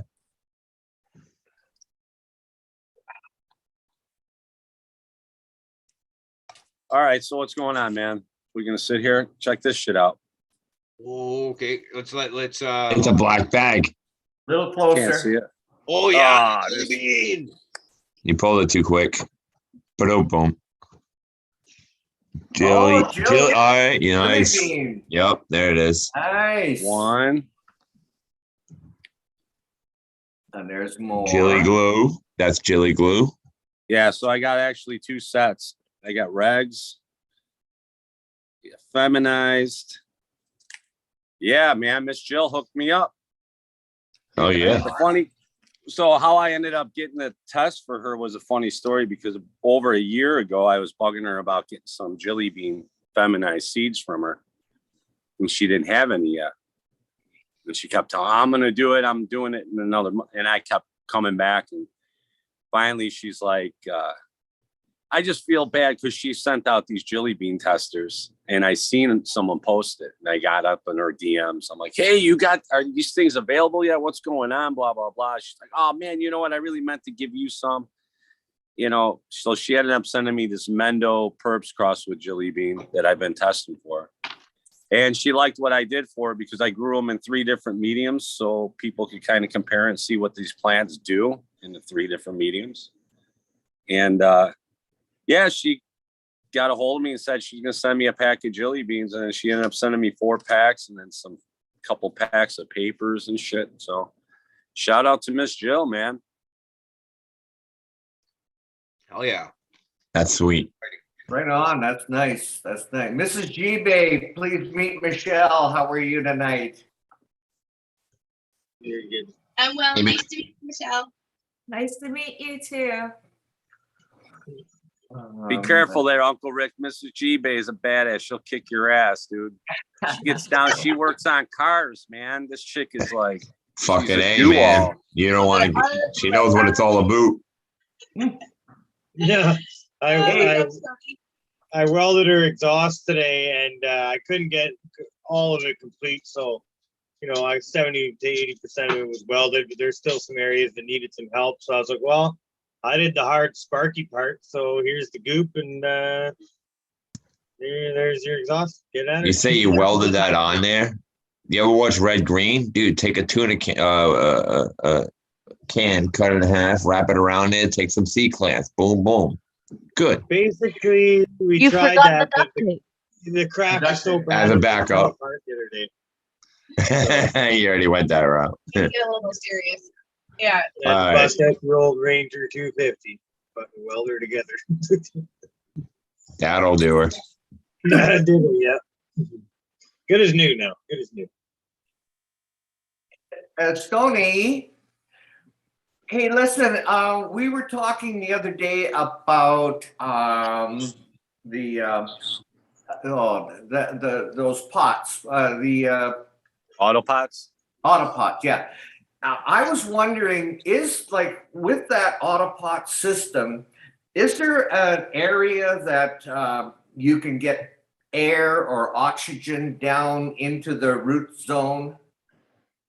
They make, yes, they make what they call an air dome. So it's like a half sphere, like a net pot kind of turned upside down. Yeah. And air, they have like these little air stone that goes in there underneath it. And then your media goes on top of that. So yeah, it does pump some air down into that root zone. Okay, the reason I'm asking is I was wondering if maybe that wasn't your challenge. You were saying that you were having problems with the root zone, and maybe you weren't getting enough oxygen down there. Well, I talked to their pro rep, Yeah. and he assured me that the air stone's not needed in order to make it work properly. He says the air stone's an added benefit just to give some more oxygen down to the root zone to help the plant flourish more. Yeah. It's just it's more of an add-on, like a booster, than something you actually need to make the plant grow. So yeah, it's not something that they sell with the kits. It's an add-on. It's something like Bloom Booster would be to your nutrient base. Okay. Because when I see the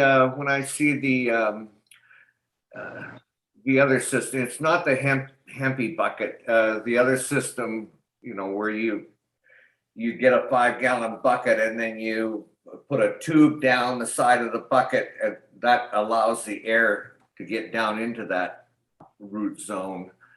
Are you talking DWC? No, Are you like talking like a wick? yeah, to some degree, it operates on that principle of the wicking system, but oh shit, we talk about it all the time. Yeah, I just ran one. Butt chugging? Butt chugging? Boofing? Yeah. Well, it's just a hippie setup. You have like the bottom of the perlite, right? And then you have the tube going down to the perlite and you water down that. Yeah. So that allows the air down into that area. Yeah. Pretty good system. It worked really well. Yeah, I was thinking of the problems that you were having, Stony. You said it was you were experiencing like damage to your roots, the root zone. Yeah, they would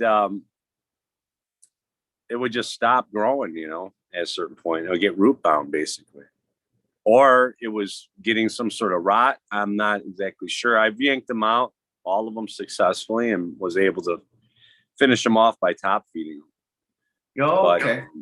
I've had two come in. One thing that I'm going to do this time is I'm going to put in more hydroton or hydroton, whatever you want to call it. Yeah. They recommend like 1 inch to 1.5 inches.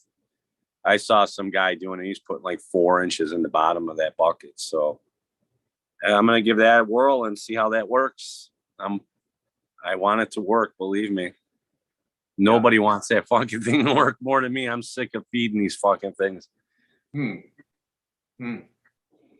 Yeah, I want to go to some type of, and then there's the blue mat system. Mm-hmm. Yeah, I don't know much about it. I did see it. There's another one that's very similar. I don't know if that's the one or if there's another one that's very similar to the Autopods. Yeah. But they now have a setup, Autopods does, where they have like a complete tray. It's basically set up for 4 or 5 gallon pots that would fit in a 4x4 tent with one valve that's just going to flood out the entire tray. It's basically the same thing like Abolish is running. Very, very similar. The idea of it, Yeah. I'm more interested in the guys that are doing the soil. And then they let the roots come through the bottom and they drop it into a DWC or some sort of an aeration system. And they got a nice rhizosphere built above the root zone there. And then those feeder roots go right down in a bucket into the solution, man. And just hammer away. Is that what you were talking about, DC? Yeah, the dual root zone. That's pretty gnarly. Yeah. They said that's supposed to really boost your overall cannabinoid production and everything. So I'm really interested in one day being able to mess with that. That's what I'm gonna probably try in the near future. Oh yeah. If I can get this Autopod system figured out. If not, then that's the thing is I got to water, and it takes time, and I'm mixing up a couple of different solutions every fucking night. And Can you make a large res? yeah, I could, sure, but I've got plants that need different things at different times, Yeah. So if I was able to, I could run my 3 different strains or 4 different strains, and I could put them in a situation where they each get their own feed. Right, but they're all up to. Yeah, it gets a little hectic.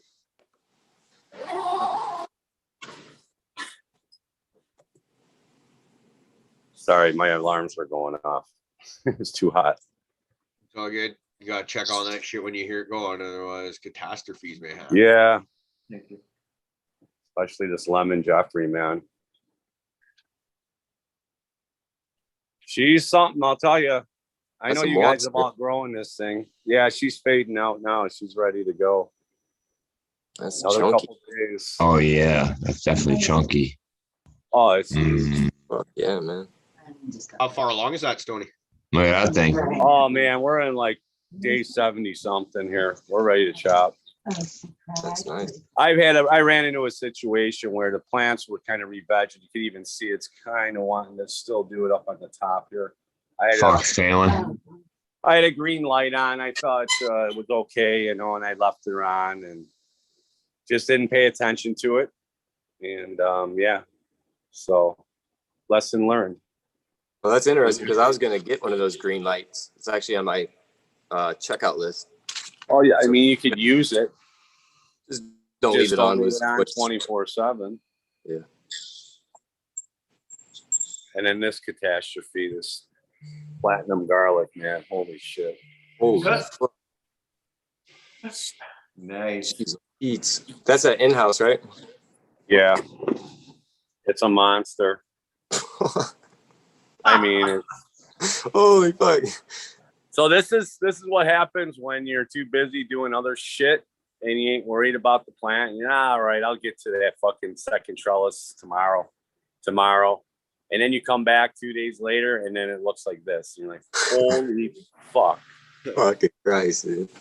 So then you end up doing all marionetting your whole fucking plant, basically. Yeah, we all been there. That looks like one of those long leg spiders. I've had to tie up a few plants. Like I worry about this thing coming alive. Dude, Danny and I kind of cheated. I would just tie one branch and I would just wrap the whole entire rope right around the middle at the top and just fucking tie it off. And when I knew I had like one more week left, so I didn't have to worry about that shit. I just pressed it together. That's impressive. Yeah, that's definitely a nice plant, man. Yeah, she's really nice. She smells good. There's my other Mendo Jilly. Oh, wow. That looks really nice. The Cocoa girls, she's getting ready. She's in dark right now. She's getting chopped tomorrow. How did that DWC turn out for you against all the other ones? Did you like the eat of it, or? Well, she's 3 times bigger. Yeah. How long did you veg that one? What's that? How long did you veg that one? These vegged for, let's see, I planted them. So from the time they were dropped as a seed to the time they got flipped into flower, they went 6.5 weeks. Wow, nice. What's with that bucket up in the top? That is a freaking nice turnout. It's a CO2 bucket. CO2 bucket. Oh yeah. Oh yeah. Cool. Thank you. We got a tank. Let's see what else we got. Wait a minute. You've got that's a CO2 bucket, but you got a tank to go with it as well? Tank goes in the other tent, the big tent. Oh, okay. Yeah. And this is the other Mendo Jilly. I got the Cocoa, like I said, she's in the drying tent. She's in her darkness for 48 hours. But this is the one that was grown in soil. And I mean, she's only about, I don't know, getting maybe close to 3 foot, where the one in DWC is over 6, close to 7. Yeah, I know. So there's your difference with the same plant. And then the Cocoa one would be probably like right about there. But she really plumped up. Her colas are really huge. All of them are really, really big. Yeah, they're gorgeous. This one is not really frosting up like the other one. The one in the Cocoa one is really frosty. And here's actually their clones I took from them just in case something happened to them. And here they are. But these are in Cocoa in 3 gallons. They went the same amount of time as these. And you could already see this one's not done stretching. She's going to stretch another week. That's the difference in size. And this is in Cocoa in a 3 gallon versus a 5 gallon soil. Really? Huh. Yeah. Hey, that CO2 bucket that you've got there. Do you have a meter? Do you know? What ppm you're getting out of that bucket?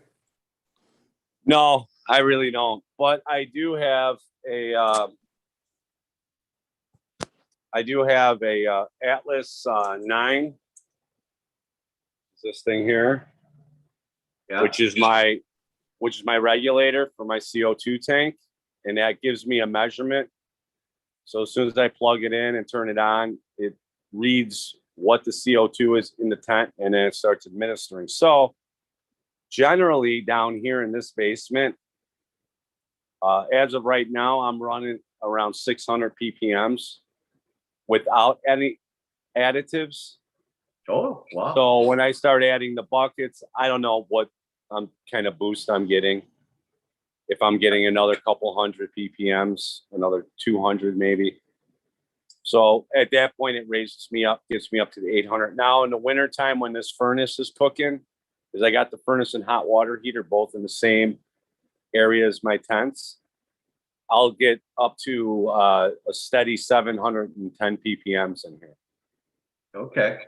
All the time it's running at 700 ppm. So with the bucket added in there, and that's also why I can get away with running this tank in this tent without having to really seal it tight. I can run the tank in here and it'll hold for a long time. Uh-huh. Yeah. So I'm on my second run with the same tank. So. Oh, well, yeah. And when you were talking about the green light, that green light is that a LED or like a incandescent? LED.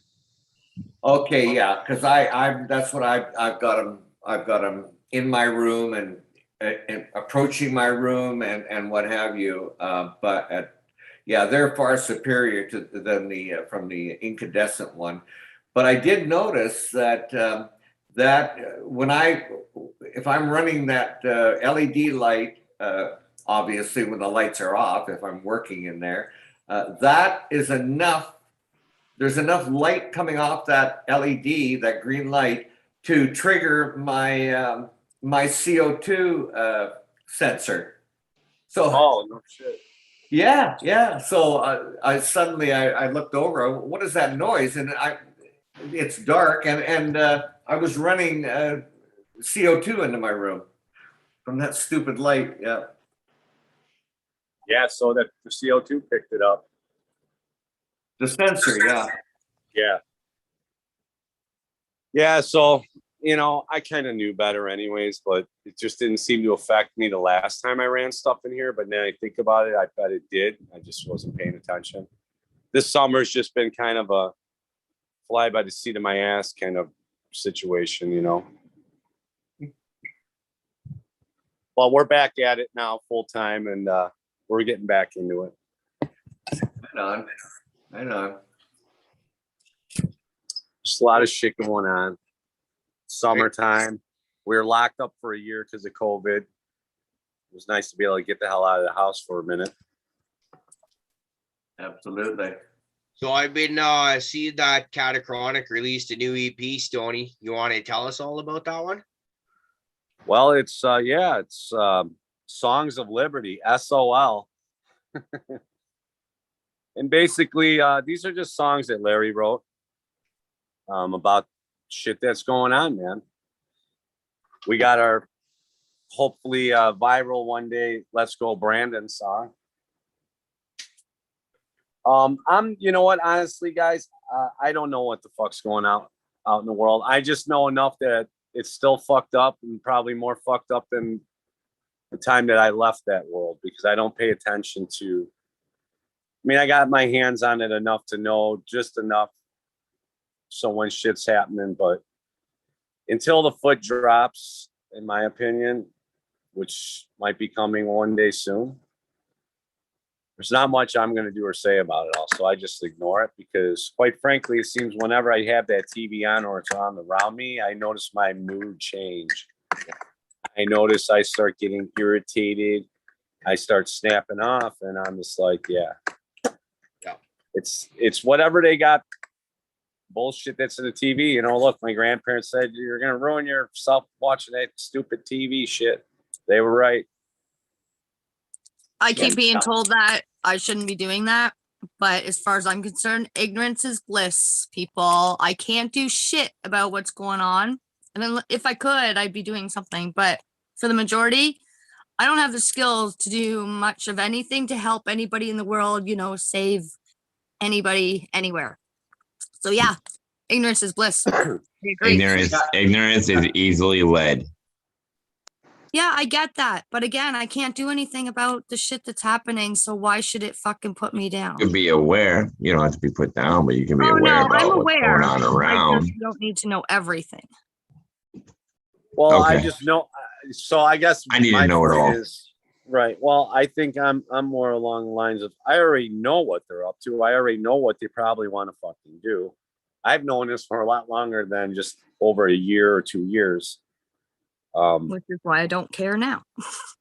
I made my choice a long time ago to pull the plug on TV and all the nonsense because it's just I just saw it then, 10 years ago. And logically, if I need to know anything, Prophet, you will let me know. And so will a lot of my other friends that are like you. So Don't worry, I'm keeping track of your country. See, I will know. Larry- You will let Larry's me know. I'm not wife- worried. Larry's wife Mary's got her thumb, believe me, all over this shit. She's a retired public defender. So now she just divulges her time in the atrocities that are going on with all the nonsense. And she pretty much enlightens us about all these things going on. But again, I don't know. I'd rather truly not get into all that. I kind of come But on see, here to she get away can from do something anyways. about it, and she's doing something about it. So again, Well- the people that can are doing it, or hopefully, so it leaves me, the stupid people that can't do it, because I know that when it comes to this stuff, it's over my head. I'm not pretending I'm swift. You know what I mean? So I can't do some of this stuff.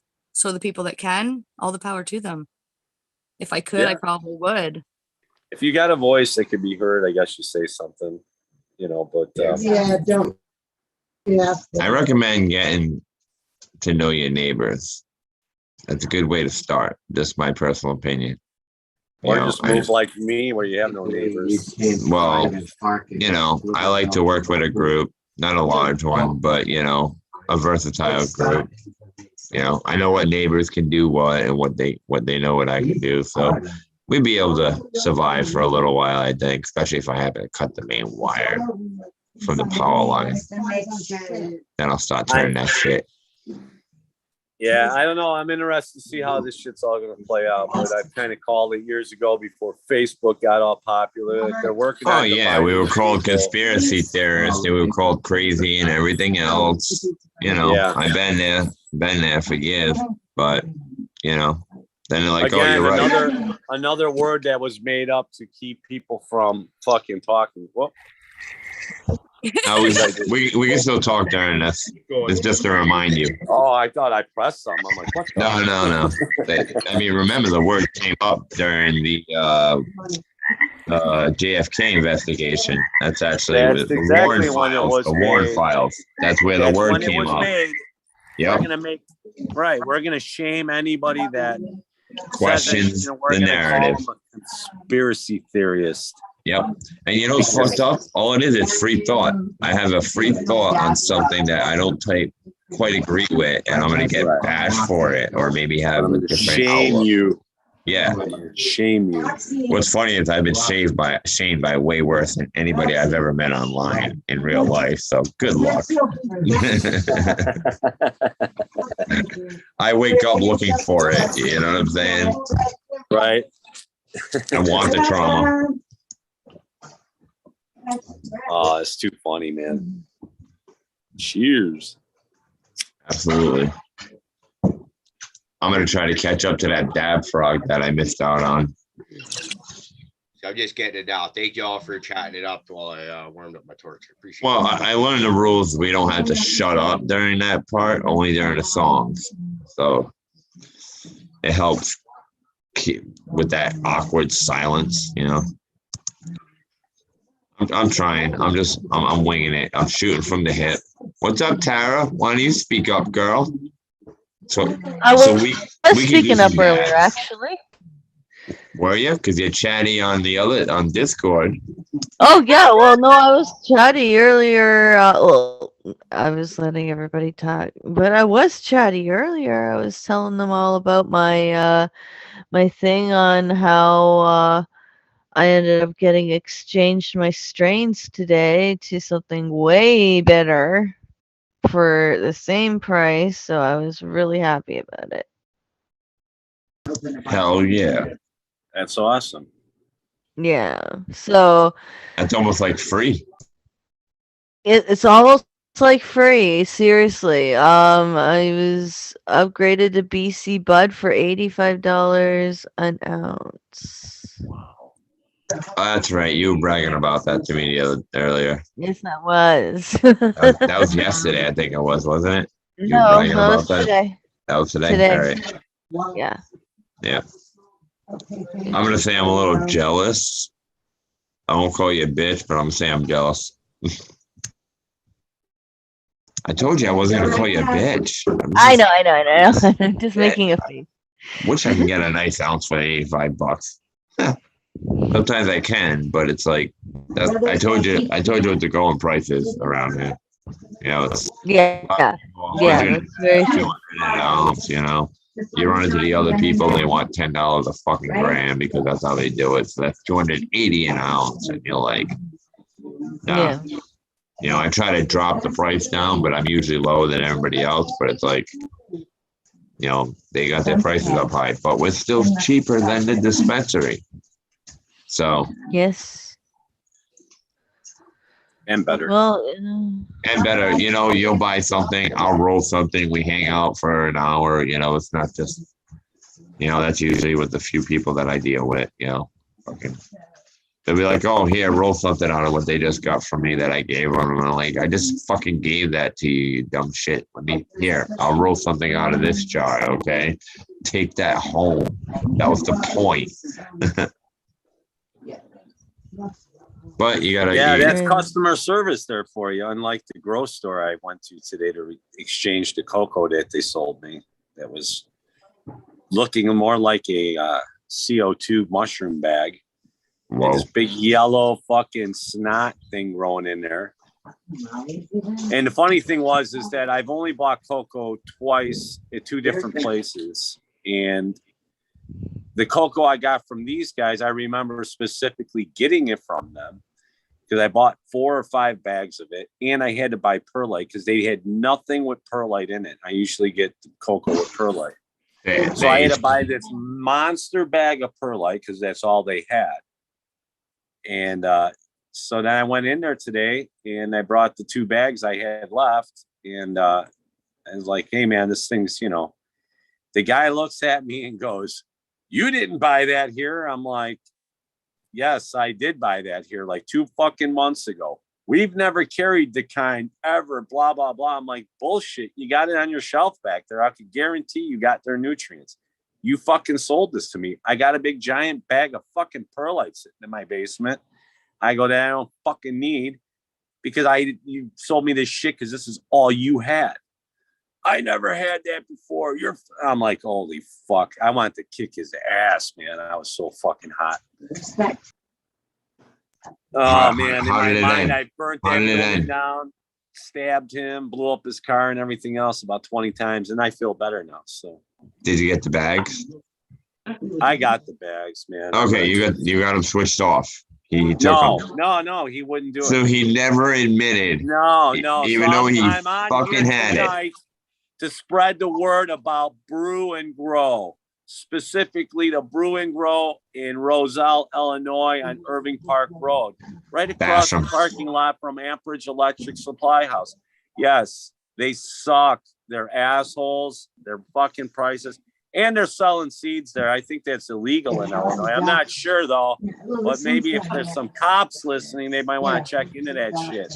Yep. Well, we officially put the bashing branding on that. So that's the end of that. Yeah. I mean, you know, that kind of shit's terrible. I mean, I wouldn't give a shit. I'd be like, you know what? And guess what? I was going to buy 2 or 3 more bags since I was there.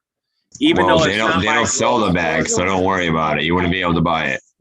Right. Well, this store just happens to be where my daughters live. I live about 60 miles away. So my grocery store is farther away. And I'm glad that I didn't buy anything from him and he didn't do that. So next level gardening supply. If you want real people, and honestly, they're like that. Like they would just, they're just awesome. They take care of all their customers, man. We got a warehouse here, and everybody at the warehouse that works there happens to grow. So it's, if you do happen to have some questions, you can ask, but you got to be careful because they will direct you to the most expensive option because, you know, that's their job. But at least you can get the basic knowledge out of a lot of the, at least ones in the warehouse, which I found was cool because they at least, they knew a lot about the product that they were actually selling. It wasn't like, hey, put this display up, I'll pay you this much money, but you don't know shit about this thing. You know what I'm saying? Right. A lot of the products that were in there, they did know about, which is cool, you know, but I already knew what I was going for, but I always like to quiz the staff and ask new questions, especially the lighting, because I'm not up on my lighting. So it's like, if I see a new light, I'll be like, hey, what are you? You know, because they got their lights all set up and shit in the thing to check them out. So I'll be like, what do you do? You know, so go, dude, it's a candy store for me. I'm trying to drag me out of there. I can only go in there with $20 and I'll still be in there for an hour looking at shit. Yep. I know. You I know? have to go look at everything, even though I know what everything, you know, I learned to stay out of the nutrient aisle because there's way too many selections of that, and I'm happy with my nutrient. Otherwise, you'll be lost in there for like in BJ's. Okay, that's yeah, how I many remember those days. lines I don't when do that anymore. I got my it's shit so down. overwhelming, dude. It freaked me out the first time. I like curled into a ball. Like, what do I buy? You know, like it's fucking 60 lines of nutrients just as one area. Then you go to the behind ends, another 60. It's like, holy fuck. I just stare at the lights now, like, because I want more. Oh, hey, look you know at what? cool Though? glasses.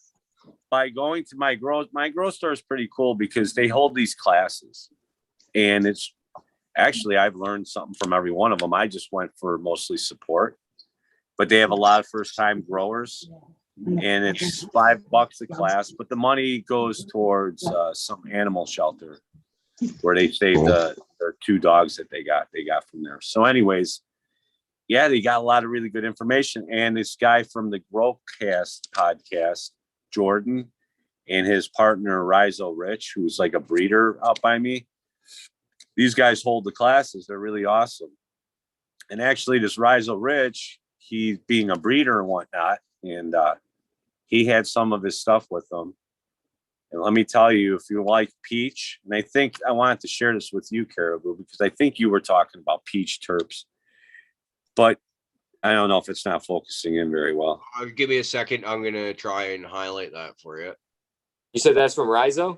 Peach Supernova. Yes, from Rizo Rich. Oh, 10th Planet. To me, actually, me, the 10th Planet would be the one that I'm looking for. I've been trying to get my hands on that for a while. So this is 10th Planet crossed with peach pie.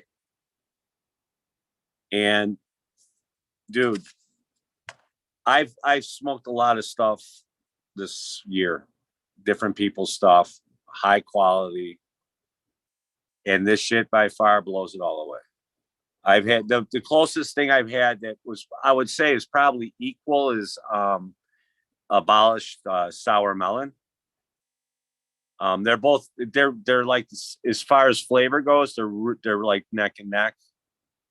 I still have to smoke the Sour Melon by itself to know how it's affected me, because every time I've smoked it, I just smoked about 80 different joints of who knows what. But the flavor, you know it, and the smell, you know. And so anyways, this kid, he lit up a couple of dubs he had out there, and we smoked out in the parking lot. I'm like, dude, I'd like to get a hold of some of your beans. And he hands me the pack. Here, I want you to grow them for me, you know. And I'm like, they're $60 a pack, though. They're regs, you know, you get like 12 or whatever. I mean, he had 2 different fees. There's 3 different phenols, and he had all 3 of them with him, but I only got 2 of them from him, and we smoked only 1 of them when I was first there. And let me tell you though, man, knocked me on my ass. So it starts out with this big peach flavor. Then it's followed with some gas right into this grape candy, not grapefruit flavor, but grape candy with gas at the end. It's the wildest thing, man. It's like taking a peach lifesaver maybe, or maybe a bite of peach pie and then throwing a grape lifesaver in your mouth. Dude, don't say peach pie to me like that, man. I know. I saw you sunk down and your hands disappeared. I was like, what's he doing down there? Dude, I keep saying peach I pie. touched myself when you said that word. Peach fucking pie. It's funny. My thing lately is we've got for the first time in. Where's Mrs. Caribou? She's not around or what? They unfortunately my stepdaughter, she's down in Kamloops getting tested for epilepsy and other possible seizure disorders. So they're down the night there trying to have fun, make the best of it, staying at a hotel with a swimming pool and all that, trying to have fun. They brought her friend with her. So I've got the house to myself. It's could be party central over here, except for I don't fucking know anyone to party with. So I get to hang out with y'all, which is better anyways, because you know what? At the end of the day, I don't have to worry about kicking nobody out of the house or cleaning up the mess afterwards, right? Everybody No trouble. No trouble. And all that. He just leave. yeah, it's just that easy. Well, and even then, even if I want to go, I can just hand the controls off to somebody else, and the conversation can still continue. It's to me, this is like just as enjoyable as going over to friends and hanging out used to be back in the day. Except for it's a lot less effort involved, right? And because due to the way COVID turned everything lately, it's a lot more convenient. You don't gotta share your weed either. Yeah, and I've felt like now I know like pretty much everyone I do know in my area, or so they all smoke weed, but they're not as obsessed with it, or they all Whereas you meet people on social media sites like Cannabis or in a specific cannabis community in Instagram, where it's like, holy shit, like, yeah, these are my kind of people right here, right? And lots of the cool thing about it is you could do this type of shit and hang out. So here, me and G-Bay were talking about this in one of his lives, I think on Instagram, about, that he started hanging out in these things because, he could stay home, stay out of trouble. And it's pretty much the same thing. You're just sitting around bullshitting anyways. No one's trying out get laid or nothing like that, right? So, well, he's not. I am, but so am I. But you know what I'm saying? But I don't see people who are drinking. I don't know. Could you do this drinking? I can't think I could. I haven't drank in a long time. So Do what and drink? Sit on here and talk like this on a show and sit there and do it every Friday. I do it every Friday. I think you could, but if everybody was drinking, I think is what he's getting. I think you could do it if it was like 2 or 3 people, where you don't have a lot of people, but like if it was like how many screens we looking at? 8 screens right now. You'd have 8 people just blah, blah, blah, blah, blah, blah, blah, blah, blah, and everyone just getting louder, talking all over each other. No, shut up and listen. All right. I don't know. Look into my eye. I don't know shit about fuck. No, you shut up and listen, Prophet. That's all I had. I just wanted to put you on mute. I love you. I can't see that going over well, but yeah, it would be something to watch. I'm sure it's happened and it's there to be watched. You just have to write in the right thing in YouTube.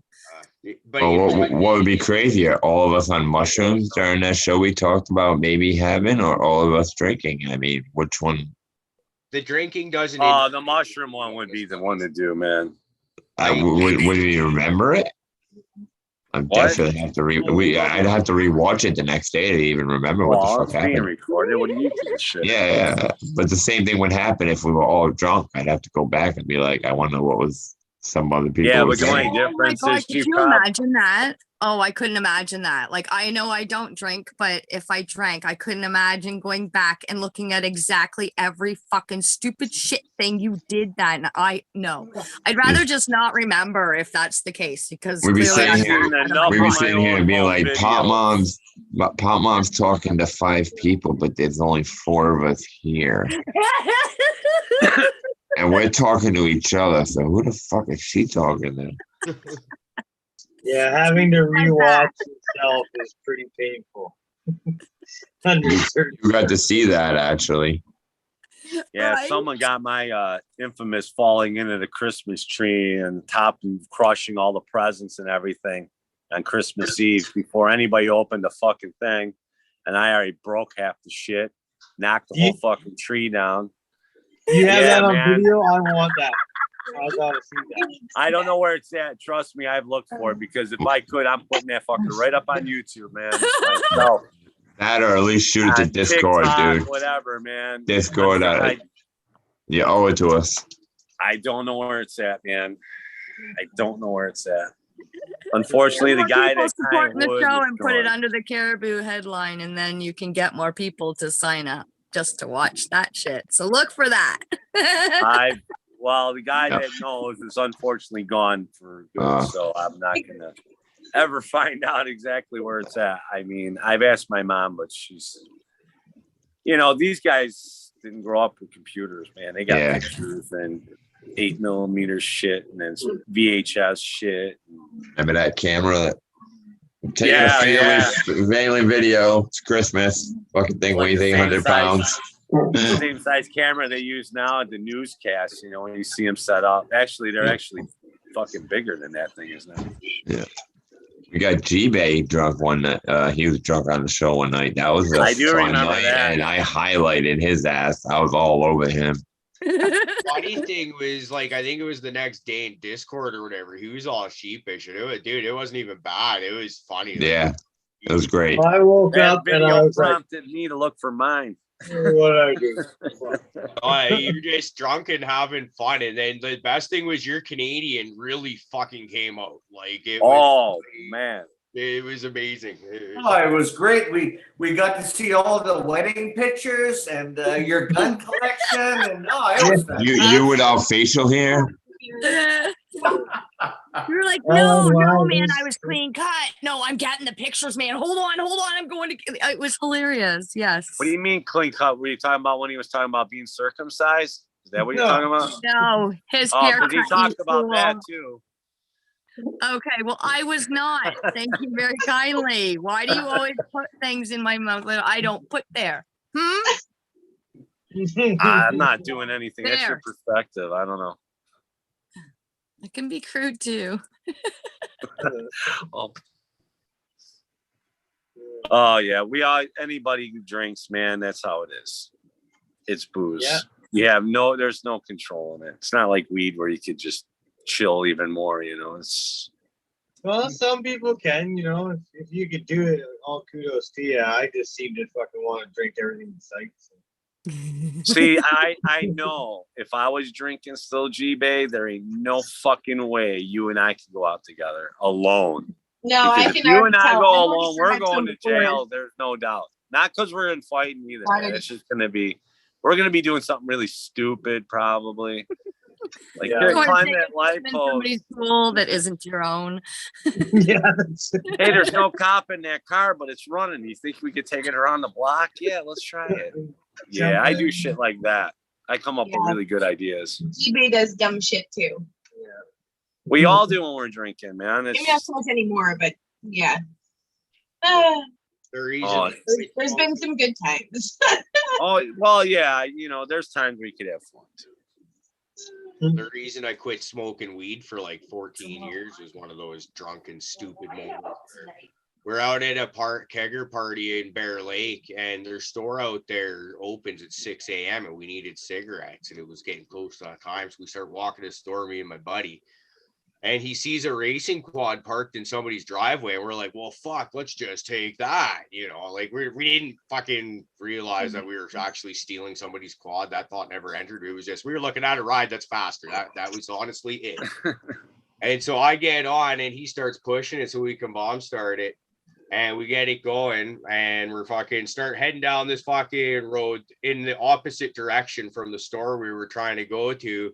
I just opened it wide up and just started banging gears, and then all of a sudden there's a trail going to the right, and I remember rolling and tumbling and the tire like hitting my head hitting the pavement and doing that. And I was fucked up. Like me and Russ fucked ourselves up good. And then we go back to the party where people were all kind of passed out. We're like, dude, we need to go to the hospital. Everyone's like, you guys are fine. Fucking go to sleep.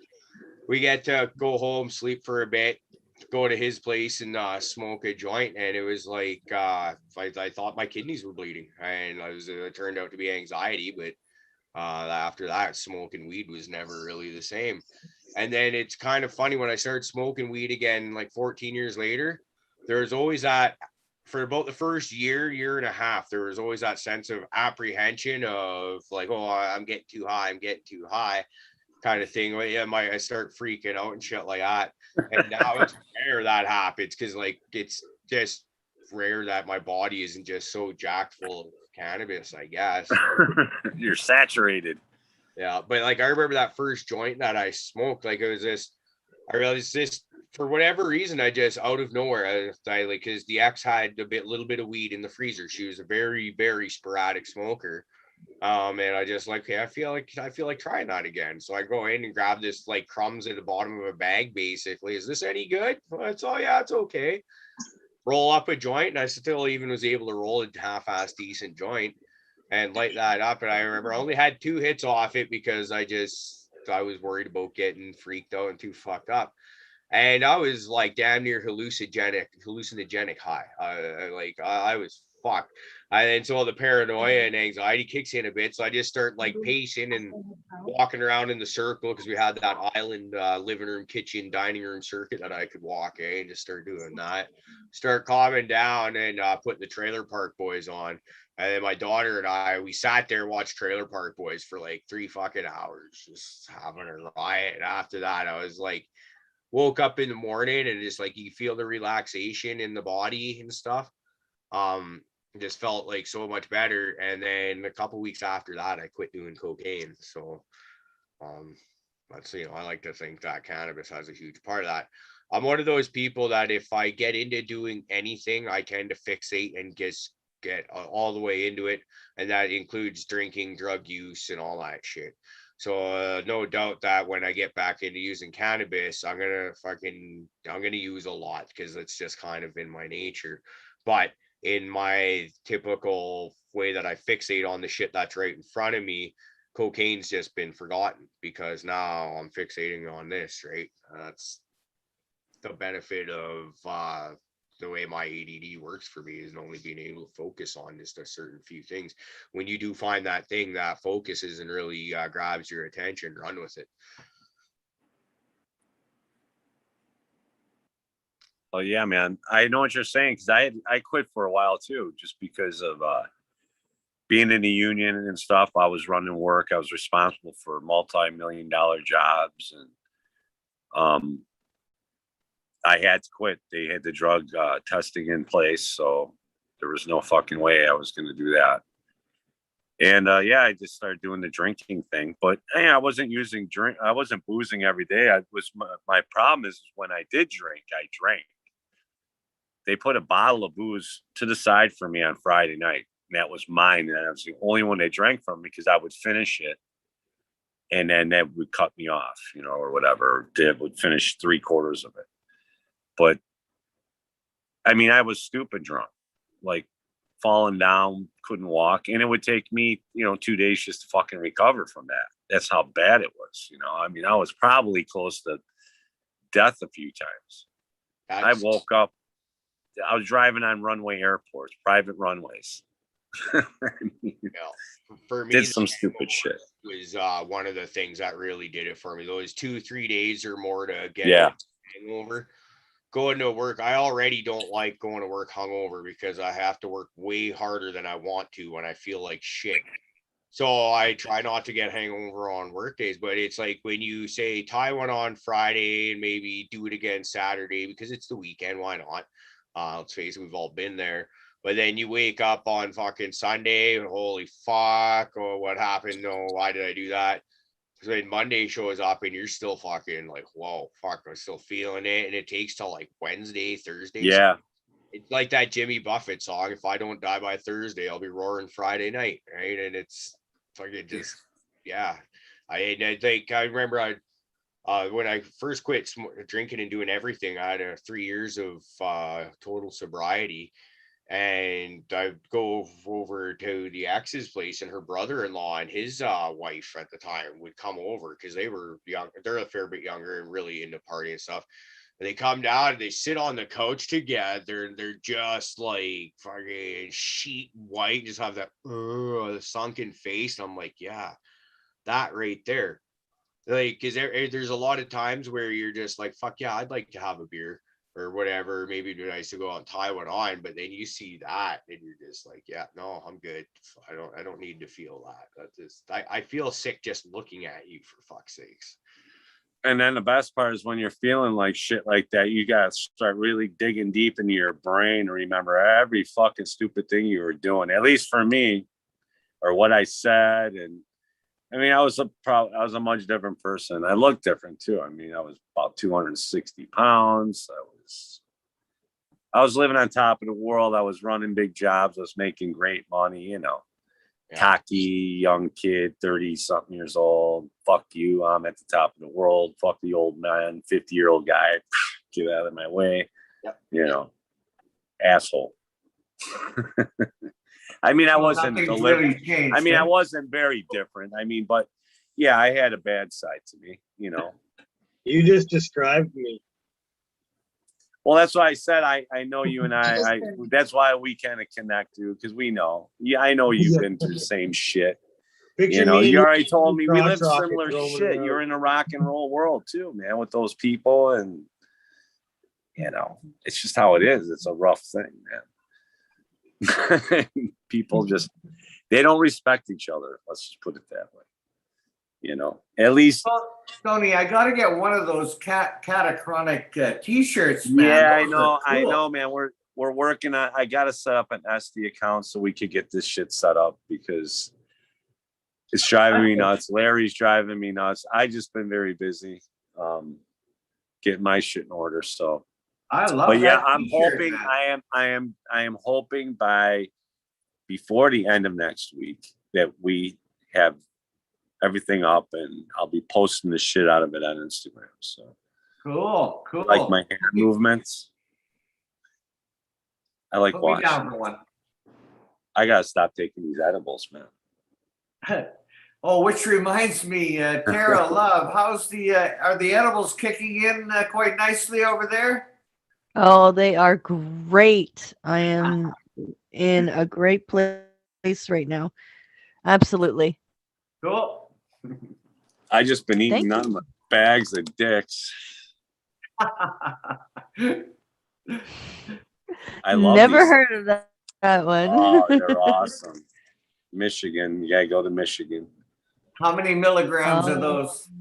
I believe they're 100 milligrams, 25 per piece, 4 of them. I don't know. Okay. This is my second bag. Oh, you won't be long before you're catching up with Tara Love. Well, I mean, I ate the last one right when I popped on here, so I don't know. And I ate the other ones like half hour, 45 minutes ago.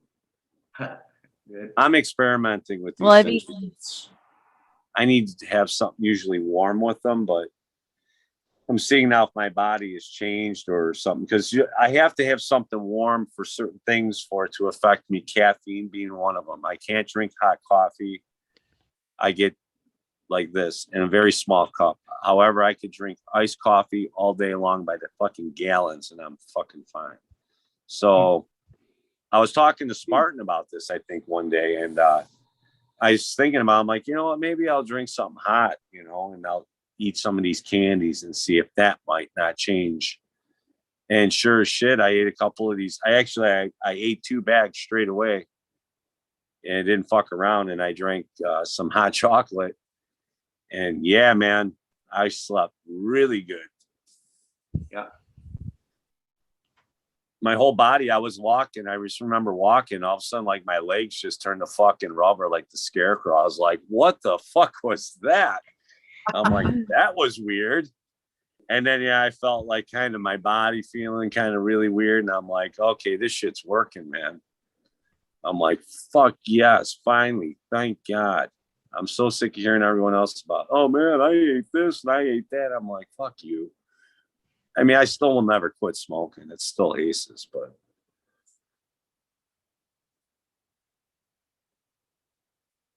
Ooh, cool.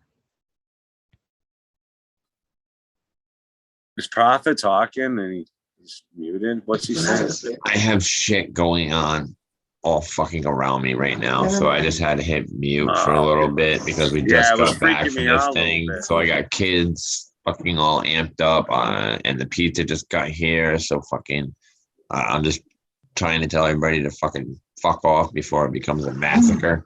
And I'm doing my best. Just give me a few minutes. I kind of got to question this if you're truthful about that, because you're not really known for hitting mute when shit goes off around you. You could have like a bomb going off, a construction site, a hurricane, a UFC fucking title match. What else going on right in your living room behind you, and you ain't muting that. But as soon as White Widow comes on the screen, fuck it, bam. Yeah, it was personal and it's about black. So It's all good, man. I just busted your ass. that's the only time. If it gets like kind of like personal conversations, I'll mute out. But if it's just my normal madness, I'll let you all in. You're all welcome to come in the fun house. Basically, when Black Widow's chastising you and making you look very, very submissive and all that and embarrassed. Yeah, I get it. Okay. You got the underlying tone. Thanks for explaining that for those that did not get it. And I was actually looking cool, but yeah, you straight up threw me out under the bus and made me look like a bitch. Yeah. Whether you were right or not, and I don't like the way you said it, doesn't matter because you were right. Facts outweigh the feelings.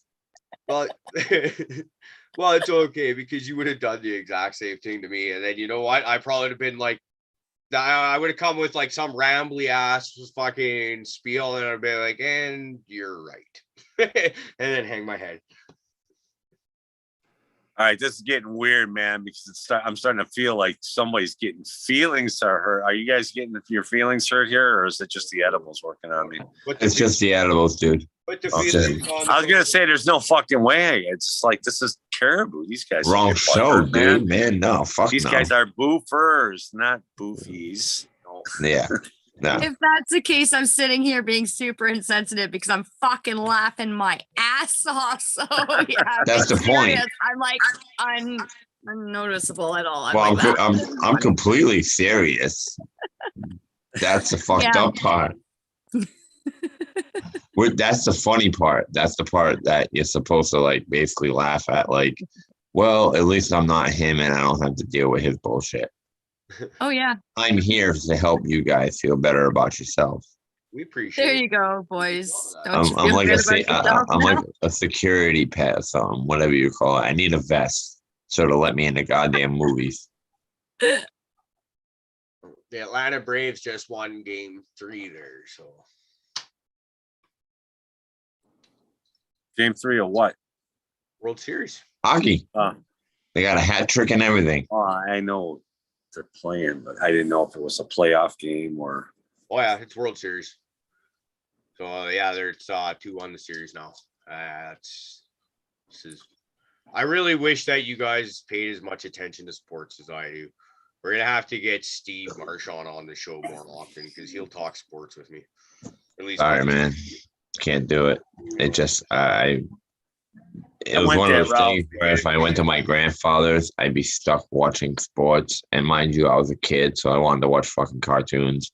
And the shit got real boring real quick. But if you brought me outside, I'll play sports all day long. I love it. But Well, it's kind of profit. I think of it as if you were to have me watching anime with you. I'd be like, yeah, okay, this isn't doing it for me. But maybe if we were to go outside, I'm still not going to watch anime. And yeah, well, I'll tell you what, I'd rather watch some people get sliced the fuck up and, some other crazy shit as opposed to a football game. Now, if you want to go outside and play that game, we only get to play that game once. The anime game. The anime game, you only get to play once. because usually involves a big sword. You got to look kind of like me. We'll have these special powers. We'll go Dragon Ball Z style. That makes sense. I don't even know what Dragon. Not a fucking bit to me. Dragon Ball Z. Wow. I'm too old. I'm old, man. That's so an old anime, man. Dragon Ball I'm 53. Z It's is not that quite old. It's fucking old, dude. Speed Racer is my anime shit, dude. Well, I came on around a little bit afterwards. So, I mean, another Sailor Moon. Years, maybe. Sailor Moon. Does that make you feel better? I think when I started seeing that was with my brother. My brother's 10 years younger than me, so he's 43. I remember 42, that 42. cartoon Astro Boy, I think it was called, when I was a kid. And I'm pretty sure that was anime, and that show was fucking stupid. So that was my introduction to anime. A lot of the Saturday morning cartoons that we had over here, I don't know if you guys had them over there, were actually technically anime, believe it or not, that we would get. So, like, you know, we got One Piece a while back. I'm talking like I was 10 years old when this shit came out. And then, like, a lot of the Power Rangers and all that shit, that was all anime, well, but not cartoon anime, but Japanese TV show brought over. And there was a couple other ones I can't remember, but you know, you find out later on they were actually anime as opposed to what you thought they were, you know, like, yeah. I wish they'd bring back those old Japanese shit like Spectrum Man. You guys are probably too young for that. Yep. Haven't heard that one. Yeah, he's like a robot looking kind of dude. Basically, he's just a leather suit. He was like this big robot, giant. You're talking about Ultraman? Well, there's Ultraman, there's Spectrum Man. There was another one too. There was like parent, like family, and they were like these robots, and then they would turn into. They were like the first Transformers. They turn into rocket ships and shit. And they fly around. Ultron? No, I forgot the name of it, man. All good. I'd have to go look it up. Yeah, it's like you trying to talk to me about football or anything like that. Yeah, no worries. Football? What do you want to know? Ain't that the sport where you got the bat? Pre-roughing the passer bullshit. When that came into play, I turned it off. Done. When spearing was still available, yeah, that's when I watched football. Those are the rules I know. So yeah, you sound like my dad. You know, he's like, yo, football, because he's a Dolphins fan, is when Dan Marino was fucking the quarterback. And I got to tell you what, for a guy who was half put back together, and you know, even at his age, he pulled off some amazing shit. And I mentioned this before. I've seen a lot of Dolphins games. Granted, they may not have won, but Dan Marino shined as one of the best fucking quarterbacks of his time. Now that you can't really touch the quarterback, it's a different story. But back then, you know, you were able to hit that motherfucker. Yeah, you could blindside that motherfucker. Now it's like if you fall into him, it's like you get a flag. You know, I was like, you guys all up there remember Doug Flutie? He's a Canadian, right? Yeah. Okay. Right. So he was a Chicago Bear. He was a little shit dude. He was one of the, like, if he was around now, he would be probably right up there with a Brady, if you ask me. The dude was amazing, and he could take an ass beat. Absolutely. He was a little. I don't think he was more than 5'8" or 5'9". He was little. The funny thing is, he was drafted originally by the Chicago Bears, but Mike Ditka didn't want him because he was so small. I believe that's how that started.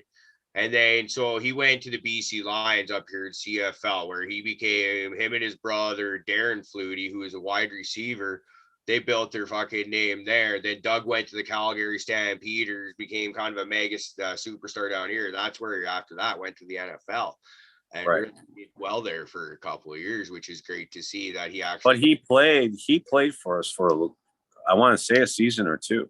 Yeah, he went to Buffalo was it Buffalo first when he went after? I'm not sure, but I just remember here's how it goes with Chicago, right? So I know whatever happened to him, he went on, found success. It's every quarterback. We had Jim Harbaugh, and he sucked. He leaves, he goes to the Colts, and he's winning fucking Super Bowls and shit. So Still sucked.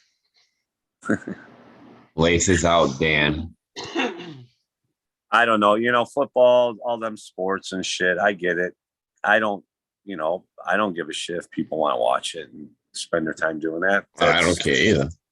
I did it. But, dude, my You know? boys, they're so hooked on this fucking fantasy football thing. Like, now that I've been hanging out with them and shit, and like, nobody has the same people.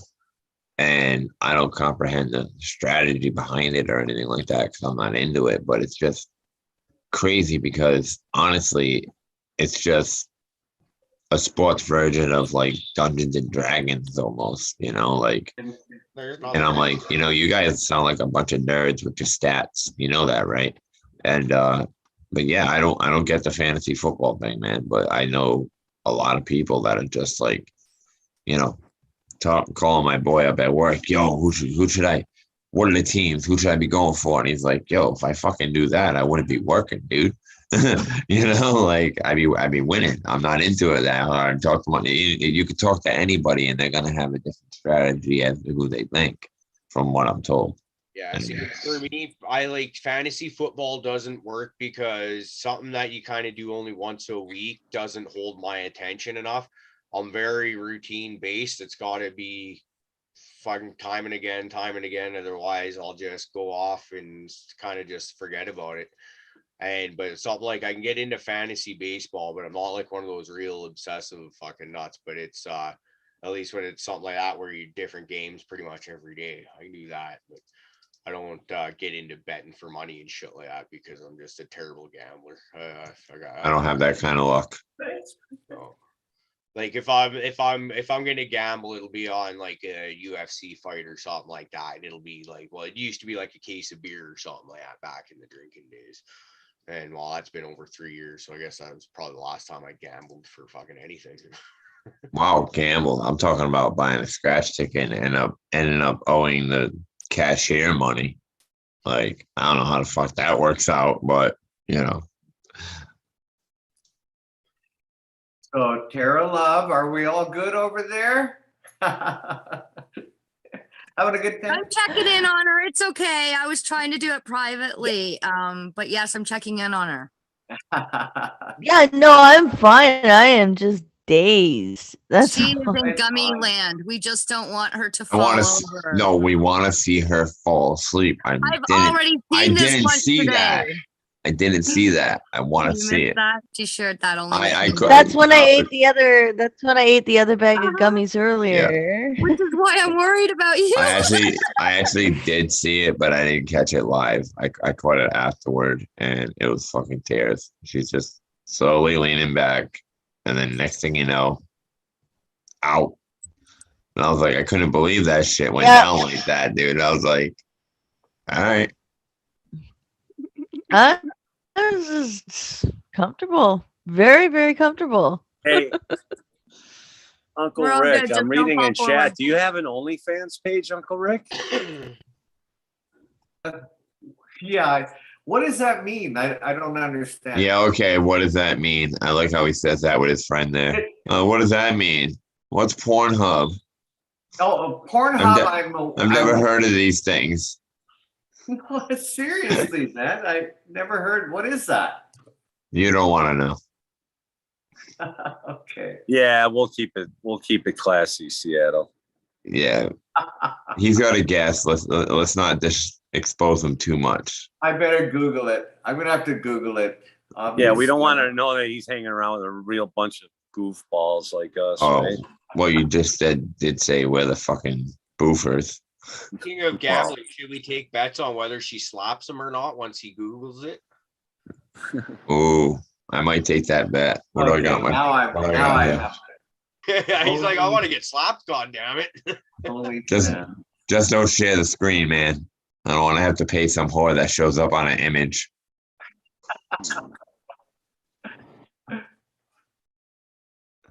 I mean, some fine young lady that obviously had to put herself out there in such a manner due to the lack of work that's available. Is that the site that I tried looking up on the So show? apparently you've got in trouble for this No, too. look that No, up. I got one. It's just, you know, you got to put it out there. Got to respect the other players in the game. I bet you're sitting there wondering, does he really actually have one? I know you are wondering. Whether or not anybody signed up, that's irregardless, but did I make it? OnlyFans. Don't hey, worry. guys. I'm under Apollo. I got to get going. I got my kids upstairs and they're making gravestones and stuff for their haunted graveyard that they're going to put up. Cool. That's cool. I know. I've been down here this whole time and I'm afraid to go up there to see what the hell they did. Activity. I did my kid shit for Halloween. So Well, check. they're doing this. Yeah, I got to help them write it out. Or, well, I mean, they're like almost 12 and 9. So, Yeah, you're still in it.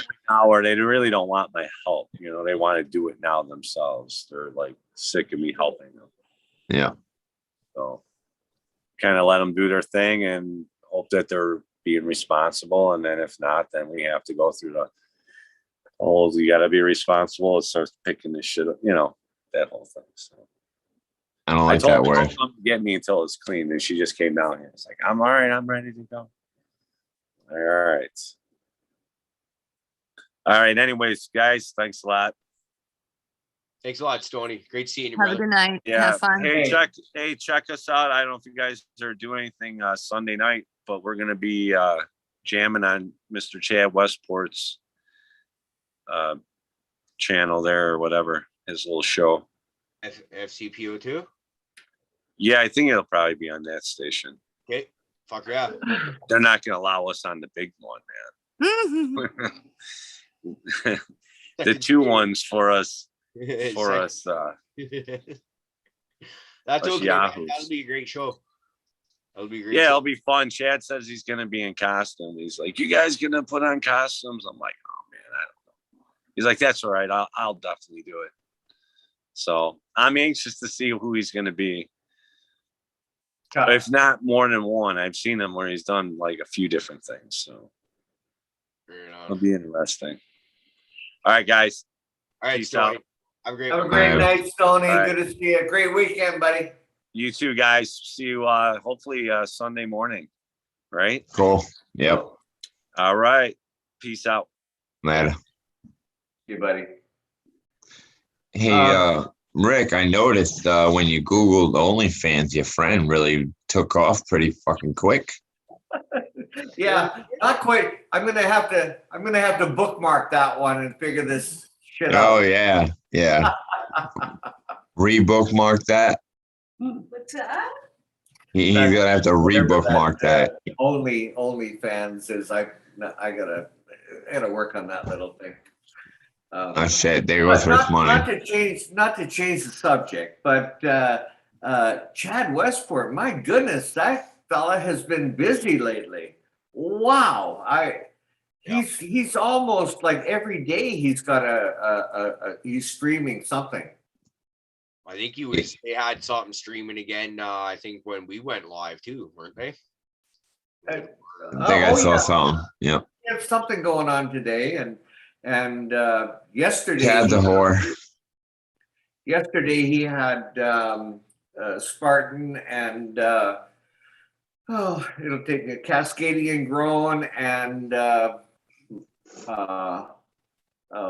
IPM specialist, and they were talking about sativas and indicas, and it was just a fascinating conversation. But yeah, he's really been churning out some incredible content. Yeah, just about every day he's got, and I'm talking like a 2 or 3 hour That show's going podcast. on right now on Future Cannabis Project. So shout out to Chad and the FCPO2 folks over there. Absolutely. Awesome people. Yeah, good stuff. Matthew Gates, thank you, Aldridge. Yeah, Matthew Gates.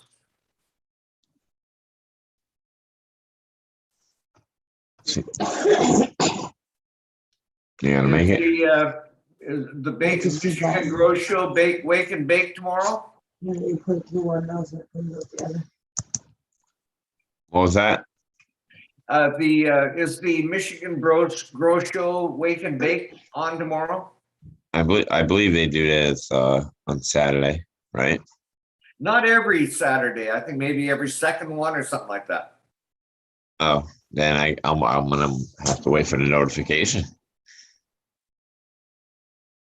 I was asking Abolished about that when we were doing an episode of the 1-to-1 ratio earlier this week. Like, are you guys doing doing your wake and bake this Saturday, and then not realizing that that episode won't come out for like another week, and so it's kind of old news.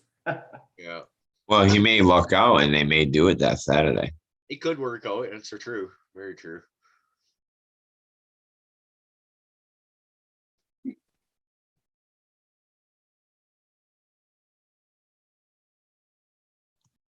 So I'm gonna flip a coin to determine whether I go to work tomorrow or not. Great way to decide this way here. I can't blame myself. I'm gonna spend all morning playing in the garden and packaging seeds, so I get that out in the mail tomorrow. So yeah, I got plant shit that needs to be done. That's why I might not go into work. But I got my son a job. He did really well. Pretty impressed. I had my intern today. He did all right, but he had his moments, like taking a roller and turning it sideways and deciding to whack it against the wall. And I was like, that's not a fucking hammer, right? Things like that. I mean, he was laying on the ground and he was like dipping his paintbrush into the bucket and just kind of dumping it in, like tapping the thing. And I'm like, dude, what you doing? Like, come on, man, you're killing me. But once I got him focused, we were doing all right. But after lunch, he wasn't, like he took an hour lunch. I mean, he's not on a payroll. He's on an intern. Boss said he could go to McDonald's. That was like a 15, 20-minute walk. The wait was like 15, 20 minutes and then back. So, and you don't have to spend that much time not doing anything. Starting back up is a motherfucker. Yeah. So, but he didn't destroy the walls because I didn't give him the ability to. But, it's interesting teaching a kid like that, to slow down, because he's one of those people that he'd do a lot better if he was kind of in something that was moving more as opposed to something where you need to kind of like slow down a little bit. You can't run faster than the paint, no matter how much you want to. So, and among other things that we're doing. But yeah, it's just weird. It's a weird thing. Still getting used to it. It's only second time I've had him. So, but I found out he's not my responsibility. He signed a lease or a waiver. So as long as I don't have to worry about him getting injured or him injuring himself, I feel better about that. But I mean, I still went out and bought him a pair of work gloves. I got him fucking goggles. I got him a few other things. Get about that all fucking wrong, man. You do have to worry about him getting hurt or injured. Well, yeah. You just don't have to worry about getting fucking in shit for it. If that's exactly what I meant. Yeah. Like I said, I don't want the kid to get hurt. I went out and bought him safety gear on my own money. That's awesome of you, man. And handed it to him. You know what I'm saying? I was just like, here. Like, even if you don't use the goggles, at least they're there. You know what I'm saying? Like, yeah. If you don't want to put on the work gloves, that's on you, but they're there. Dude, I couldn't help myself. We we use PPE all the time. Stuff like goggles and shit like that. Some people use them, some people don't. They'll tend to fog up and shit like that. But at least if they're there and you didn't use them, and something does happen, you can't say shit really at the end of the day, right? I mean, a kid does wear glasses, but I mean, I always told him if you're prying or whatever, like to make sure you close your eyes as you're working, as shit's falling. You know, you're looking at the stuff because it's like, oh, I got shit in my eyes. I was like, oh yeah, heads up, close your eyes, you know, or put on your goggles, one or the other, you know. But trying to teach him the right way, but he will pop up with the wrong way, which helps me show him the right way, which is kind of cool. Plus, it's interesting to actually teach somebody and build them up. So, you know, there's always that, but it does slow me down a little bit, you know, just because, you know, I gotta make sure he's not doing too much damage with drips or anything like that, because I'm still teaching him that kind of control. Like, it's only painting, but believe it or not, it's technique, you know, like Absolutely. every other job, you know. Well, if you're going to do a job, you should be doing a quality work, right? Every wall you paint for your lat company is in essence a business card when you think about it. Yep. So you want to do the best, and it's, you know, you get repeat customers and all that shit, or word of mouth spreads. Yeah, do their job properly. That's what I was always taught. Yeah. And you know what? If someone was willing to pull me aside and actually teach me some shit at that age, who knows? I probably would have stayed out of a lot more fucking trouble, because I would have had, you know, more experience with a better paying job rather than doing the job I did where I got, you know, piecework and shit like that. You know, like he's got a good opportunity. He can go right into the construction business, and by the end of the school year, he should have a few different things under his belt where he can at least have an idea of where he wants to go. Well, it's great giving them a little bit of teaching like that. When I first got into working, one of my problems was it seemed like every new job you go to, nobody wants to teach you anything because they're afraid it'll make you more valuable than them. And that's just an absolutely shitty way of thinking. That's like the worst teamwork ethic ever, right? You teach this person to get good, they can do more, so you have to do less. Like, and then when something really big happens, you do it together, and like, holy shit, wasn't that easy all of a sudden instead of dragging your guts out? Like,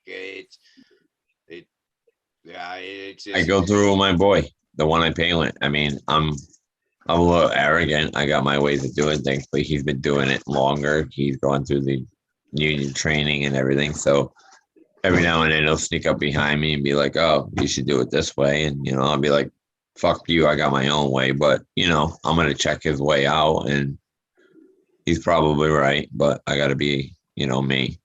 And then I'll be like, hey, remember that thing you told me? That was a good idea. After like 2 hours of me doing it, you know, it's just, yeah, you know, he's more experienced. Of course, I'm going to listen and take his advice. I've been doing it for a while, but he's been doing it longer. So, I mean, if he's got a better way, I'm on it, you know.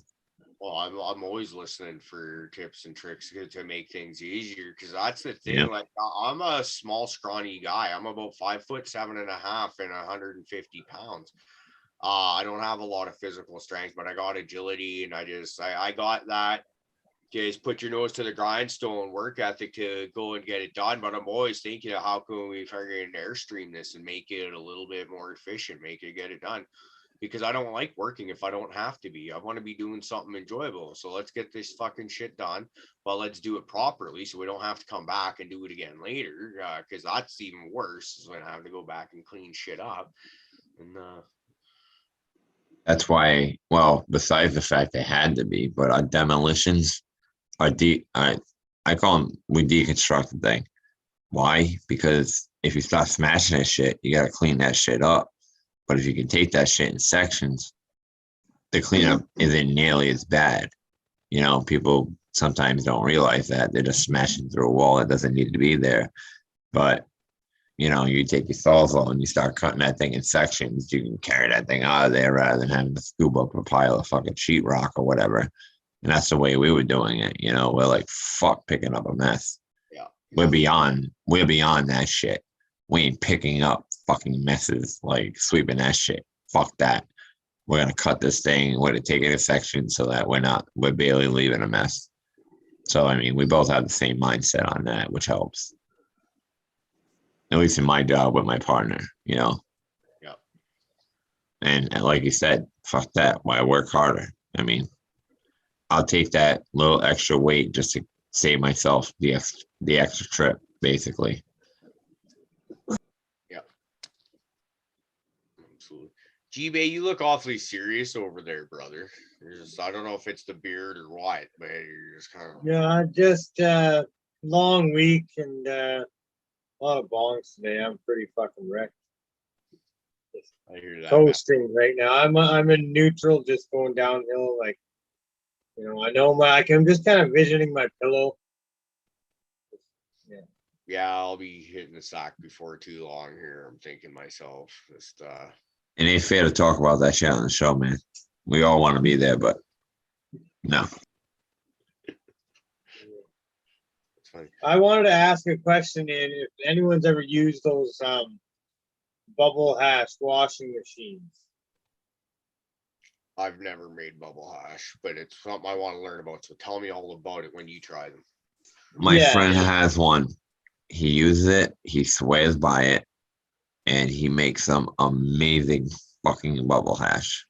Yeah. So I can have him on if you really wanted to talk to him about this machine because he's been using it for years and he knows what the fuck he's doing. Well, I got one there at the house now. So my neighbor has one too. I'm pretty sure I figured it out here, but it's just figuring I'd reach out to see if anyone had any tips or tricks or anything. I'm pretty sure if I remember, he's got fucking the drill bit piece that would mix fucking plaster and shit like that. He'll put that in there and fucking really grind that shit up. But it could have been him telling me that or somebody else telling me something else. But yeah, he's the guy that gives me my bubble. He's got multiple different micron levels and shit. So, you know, he's been doing it for freaking 10 years. So, I mean, I'll give him that. I'm not saying he's, you know, any of the Michigan guys, but for over here, he's definitely beating a dispensary and he's definitely got some good shit. I can make some pretty good stuff just by hand, so yeah, I'm sure I'll get it all figured out. He loves the machine, man. He said once he started using that machine, it made things a lot easier for him. I'll be able to do it while I'm watching shows or something. Just keep adding ice. Yeah. Keep it cold. Yeah, I'm waiting. I'll be doing it at night coming up now because at night now it'll be getting to the point where the ice won't melt very fast. Fuck, can't you stick it outside? Give it another like 2 weeks over there. You just be able to do it with just water in there and just fucking mix it. You don't even need fucking ice. Hell, leave it out overnight. Crack the ice that's in there. That's it. It's coming.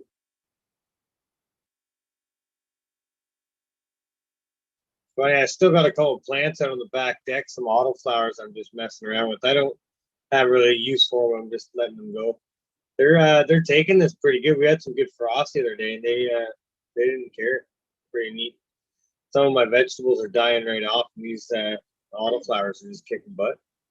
That's actually pretty cool. Do you have names for these autoflowers that are so amazing in Canada?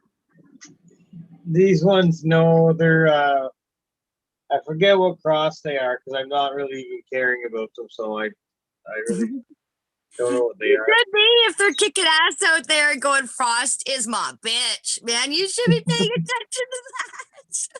Yeah, no, the problem is it's some of them when they set flower, it's like they'd make these really weird flowers right along the stem. Like I don't know if you guys have ever seen the Dr. Grinspoon strain. It's got like a weird growth pattern of just like little clumps in each node, not really forming buds. It was kind of like that, and it was like really not worth it. Didn't unless I had just one weird one or something, but I don't know. I was too busy with everything else and just kind of No, turned okay. off. by the structure. Clearly, I am just busting your balls because it's easy, and look how easy that was. Laid it out. I ate it. Laid out. He just said he was like half asleep and shit, and then you just hit him with that. You said you were going to sleep. That's what you think. Oh, shit. I'm gonna let them sit out there till they die. See what happens. Be awesome to get snowed on. They're just whatever to keep going. At Christmas time, it's still sitting there, and you're decorating it with your little bulbs Yeah. with snow on it. The lights. Yeah. That's what my husband wants me to do with one of these. Any one of these, I guess, at this point, at Christmas time. So I'm just gonna be like, okay, well, one of you is gonna stick around for Christmas time because apparently I have to do this for my husband. I've been growing for 3 years. This is his first year actually like making a huge deal out of doing this. So Nice. I figure it's something I could do. It's fun.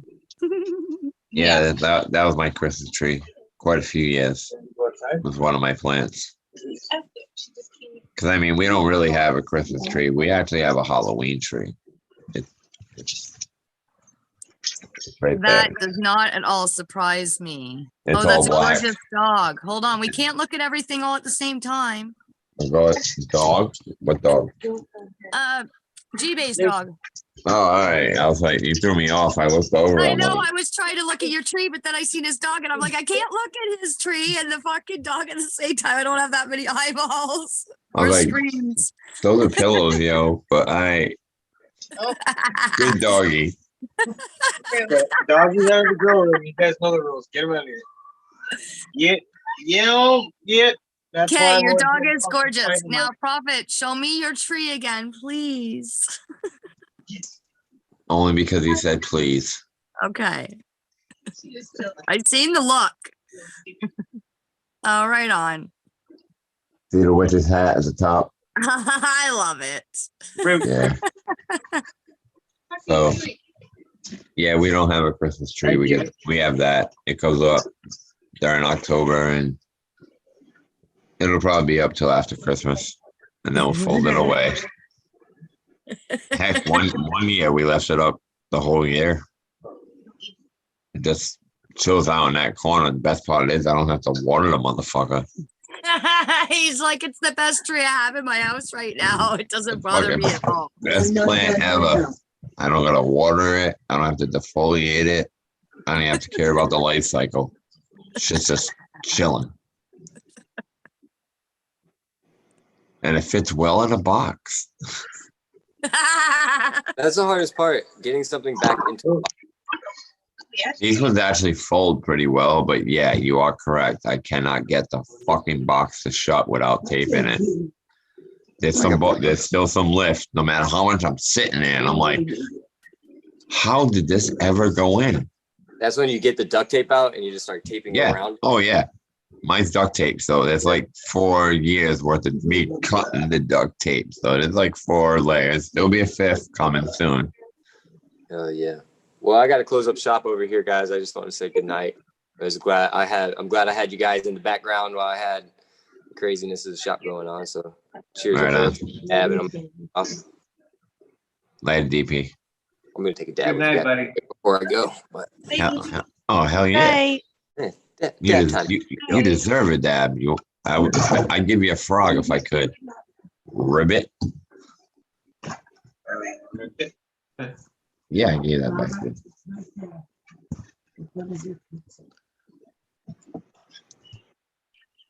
I think we're gonna say goodnight as well, folks. It's been a pleasure, as Yeah. usual. Nice meeting you all. Yep. Have a good night. Care love. Bye, oh, Michelle. Nice meeting you. Stay safe. Pleasure meeting you. Yeah, Rick, pleasure don't meeting scare her with Googling OnlyFans. Wait until she leaves. I promise. All right. Okay, Good night. guys, you take care. Later. I'm signing off as well, guys. Y'all have a good night. G-Bay, be safe. Don't get suffocated. Miss G-Bay, be safe. Don't get fallen by trees in your house.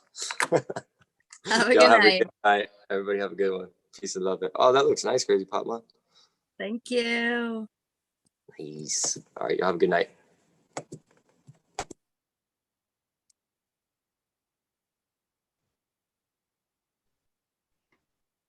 Crazy, that's that painting that I love so much. Oh my god.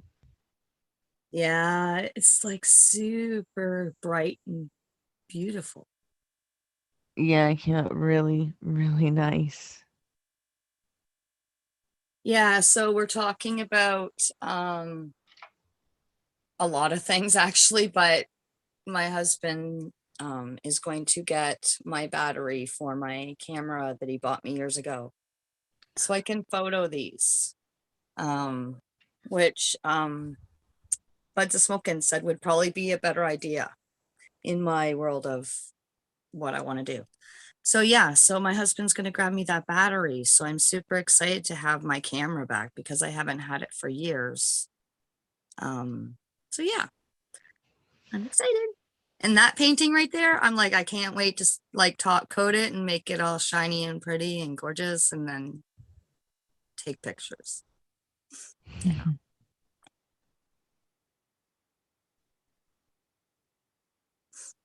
I had to take the dog for a pee. Oh, did you not see my photo? My picture? I was just talking about photos. Oh, I'll highlight that for you. Fuck yeah. Dude, that's awesome. It turned out really well. I'm impressed. Yeah, I was just saying my husband's going to grab me my battery for my camera so I can take photos of my paintings now. That's awesome. Nice work. Thank you. Yeah, I've been doing a couple of them live and stuff like that on different platforms, just trying to get my stuff out there. Yep.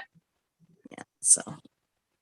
Yeah, Are I you could be super duper busy soon because I've got too many platforms and I've already got myself like on screen almost all day and all night. I'm like, when am I supposed to be doing this?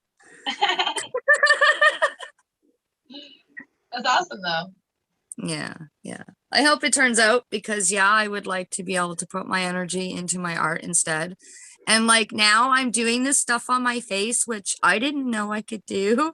So now I'm like, hey, what else can I do? So now I'm going a little crazy, but I really just want to focus on the one thing and not go off my head. Halloween's got me a little wackadoo, so hopefully I can bring it back in on Monday. Yep. No, that's Focus awesome. on the art again. Yeah. Oh, he's so spring green. What's that? Sorry? Do you use silicone oil in your paintings? I do use the oil, but it's like just like hair oil stuff that you would put on your hair so you could like, you know, make it better, healthier, whatever. I don't have no words. I've been smoking really good shit apparently. That's a good sign. And I don't know not to smoke. I'm like, I'm super high and I'm like, you could probably tell almost right away in the show. And I'm like, oh, let's smoke another one. Yeah, I'm fucking retarded. I could just smoke myself until I fall over. You showed up with butterflies painted on your face. We can tell you're fucking high. Right? Oh yeah, I know. I don't have any eyeballs.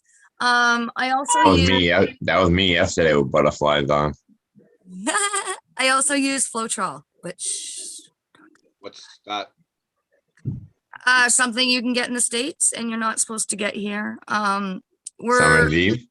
Yeah, it's a ventilation problem here. Apparently we're stupid and we could die because we don't ventilate right or some shit. I don't know. It's just retarded. So, you know, but that's what you can put in your paintings to make them extra neat and shit. Like, yeah, but it's not allowed here. So I don't do that ever. I've tried the silicone oil with the acrylic paint. Okay, yeah. Yeah. Yeah, there's a bunch of different mediums that you can put. Is that the right word? Yeah, mediums you can put with. Yeah, I've tried a bunch of different ones. We started with water because you know you got to start cheap, right? But we did start with water, and it wasn't all that bad. So you can just play around with like your kids or whatever and not have to make it the most expensive. You just need to water down the paint so it can run and flow for them and stuff like that, right? So the neat stuff in my paintings is all the extra stuff I add inside the paint before I put it on the canvas. Like if you just put your regular paints on the canvas, you're not going to get like all my crevices and the Exactly. Yeah. yeah. That's cool. Thank Right you. back. I'll check something. Come on. Yeah, no worries. Baking cookies or maybe burning. We're not sure yet. Oh shit, I smelt them. Damn, I'm too late. I looked at her and whispered, "Are you baking cookies still?" She's like, "Oh shit." She's She like, deep no, is on the table, I'm like, talking to Crazy Pop Mom. That's what I'm doing. You're perfect. I had a timer. Right? Great. My cookie senses were going off. They're perfect. Tell her quick. She's like, I was smart enough to put a timer on. What are you all talking about? Maybe stone, but I know to put the timer on. Exactly. I ate some potent ass brownies we made the other day, and all I did was like occasionally wake up in between shows and smoke weed, even though, like you said, you know you're so fucking high you don't need to. But you're like, okay, I woke up, I'm bored. Let me do some bong rips. You pass back out, wake up. It's like the process started over, dude, for 2 days, like 2 days, because I had 2 days off. It was so surreal, dude. I hadn't been that high like that in so long because I've been fucking working. I'm not eating edibles. So I hit these edibles up. Of course, on the day we don't have a show, because I've learned if I eat edibles, I get real fucking quiet. So kind of useless on a show. So, you know, that I'm thinking about laying down the whole time. So yeah, I was so fucking wrecked, man. But yeah, like I said, I was like, I looked at my friend and I fucking hit the bong and I packed it. I handed it to her, and I was like, you can even smoke the rest of that. I don't even know what the fuck I'm smoking right now. Like, I'm in the motion. You know what I'm saying? You know what the good thing about this is this is my weed that just came out of the backyard, and there's an abundance of it, and it makes me totally fucked. Yeah. So it's Some backyard brilliant. boogie. That's some of that backyard boogie. I got some jars of it. It's been doing well. Yeah, it's Well, only we did like a recent count I of started that doing it 90. on the 11th. It's not even that good of a cure yet. I can't wait. And the bees came back the very next day. The bees came back. They thought he was a goner, but the bees came back. Save the fucking bees, eh? I'm all fed and ready to get fucking stoned again. Yeah, attaboy. Starting off at 12:30. It's like, all right, yeah, let's do this. We're doing. We got to do a dab here at the bottom of the hour, because I can't remember if it was a comment in chat or a message I got a DM from South Nelson Farm, something about 12:30 being off work for him. And I'm guessing he's 3 hours back. I could have fucked it up. It could have been at 8:30 for me an hour ago. If I did South Nelson Farm, sorry, we apologize. It's bottom of the hour. And if it's actually you're even closer to me than I thought, and it's like the next hour, well, this one's for you. You got 2 minutes, 2-minute warning. I feel bad because I thought he said he was starting work. And I was like, damn, starting. I'm fucking looking for bed. But apparently, when you try to read messages that are this big and you can only see through slits through your eyes after a while, shit gets blurry. Sometimes. What's up? That's Rob? my excuse. I don't give a fuck. I'm sticking to it. We missed you earlier. Yeah, I was freezing my ass off in a line that took longer than it took me to get through the actual attraction. Were you waiting for like Backstreet Boys tickets? It was actually NSYNC. Yeah. Come Back Together tour. They're better anyway. Yeah, absolutely, dude. Justin's the man. He's a fucking pimp. Don't make me justify my love and all, or get justified or whatever. Nah, he was a pimp. Actually, he was a pretty good actor too. He was in that movie In Time. He was in quite a few movies. He did all right. 1:30. Yeah, I better oh, here we go. There it is. Well, is it officially the time?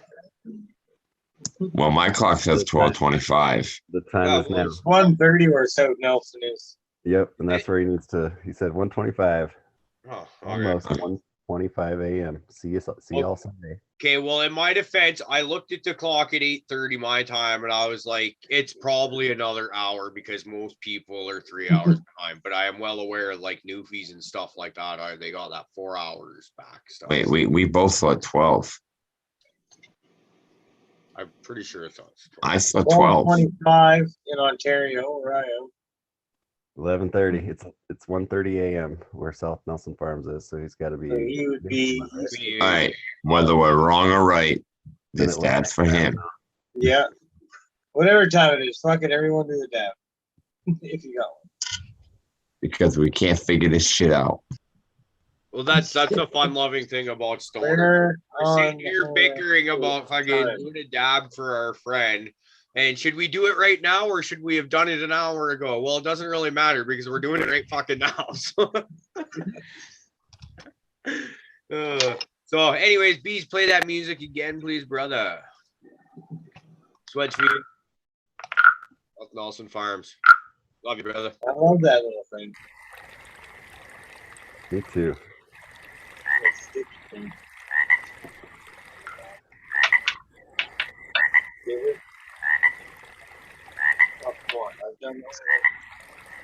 So, what's everybody's plan?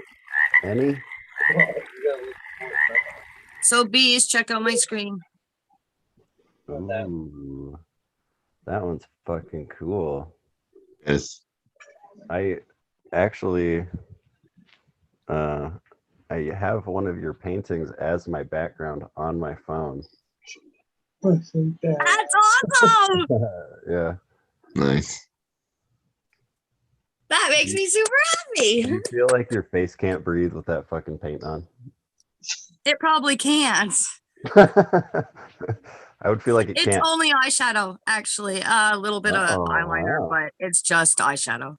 Like anytime I've ever put fingernail polish on, I feel like my fingernail breathes. And I fucking have to I'm take it the off same right away. way. And I can feel it for days. And everybody's like, you're fucking kidding me. I'm like, it's Yeah. cold. I can feel it. Yep. It's cold. It's there. Like, yeah, it's super weird to me, but so I understand what you're saying. Nah, the girls will get it done just to feel better. And then they come back and they show me the cool nails they got, which I paid for. And I'm like, okay, that's cool. I mean, now they have color changing depending on your temperature nail Right. polish, which is pretty neat. Don't get me wrong, but I mean, you know, French tip, whoop-de-doo. So you'll know Okay. it's cold this winter. It's horrible. I know all this, but yeah, it's only because they come. They're like, "Oh, look what we got," and I'm like, Yep, whatever." 2 weeks later, I need a fill in. Stop fucking growing your nails, Not bitch. that funny, but it's hilarious. Because you've got them times two, which makes me laugh twice as hard. I'm glad my misery makes you laugh. Me too.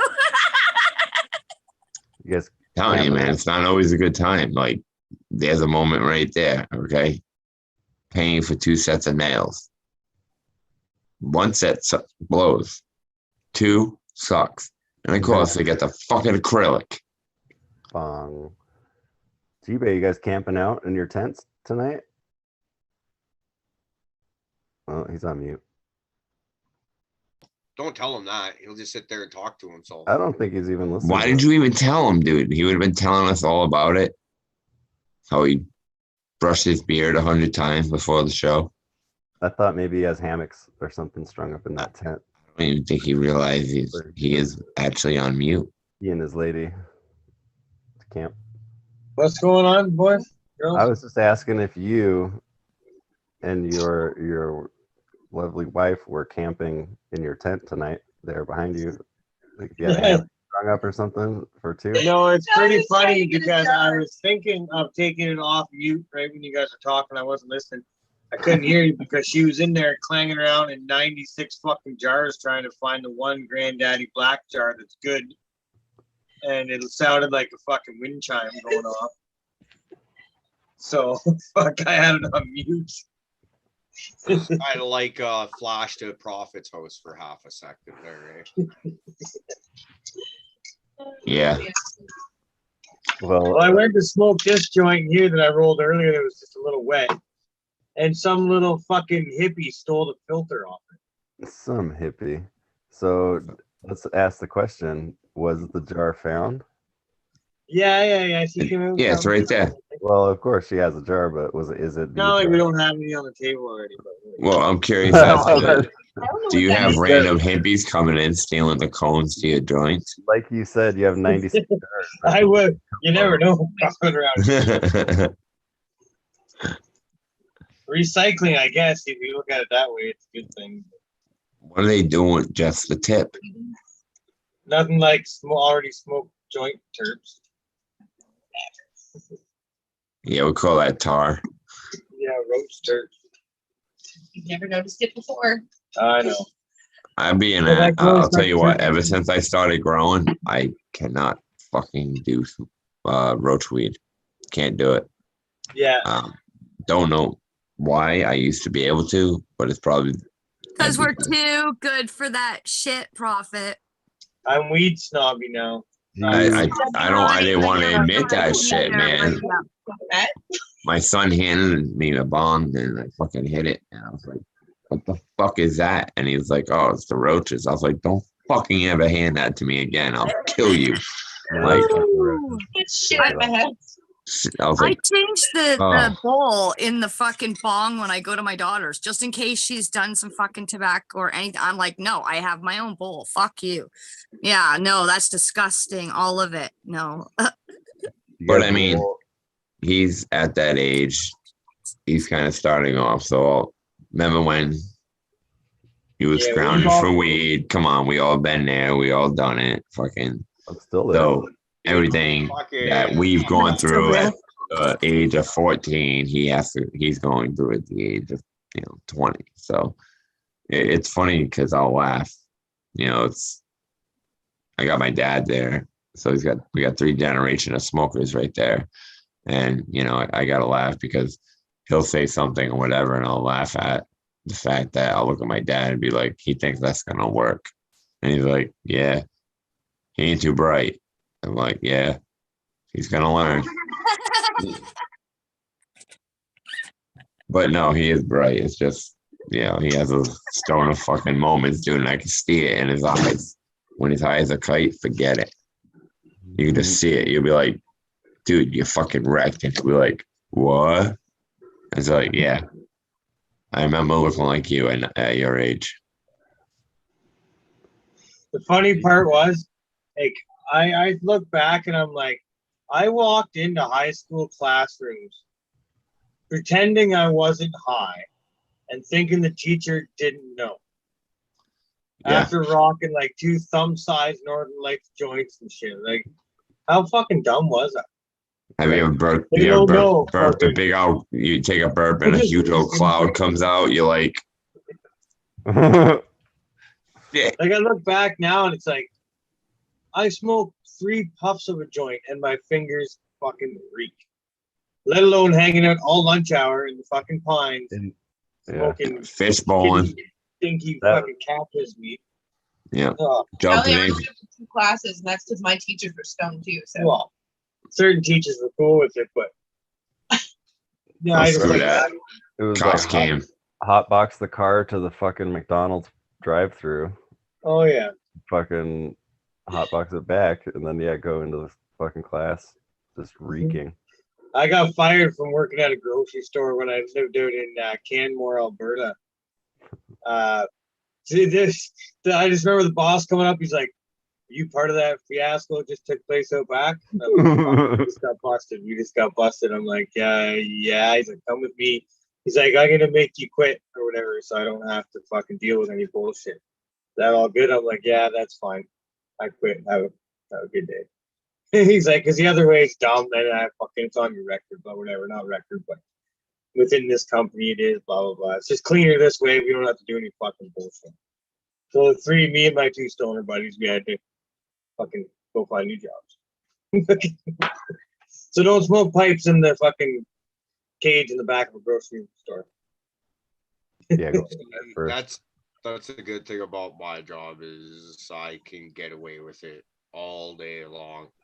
Yeah, but we You don't. We definitely don't do that. we definitely could should we want to. I take it as a job, depending on what it is. If it's just, standard mind-numbing shit, then I'll do a little bit, but I ain't getting stupid stoned doing any kind of work. Usually because I get demotivated. So it's like, I hit it 2 a.m. before, I go to work, settle my shit, get my head straight, getting this. Plus, I got an hour ride before I get to work. So by the time I get to work, I'm pretty sobered up, I usually 4 to 6 joints every morning, and I don't have any when I come home usually, and that's not even counting what the other dudes that I work with may or may not bring with them.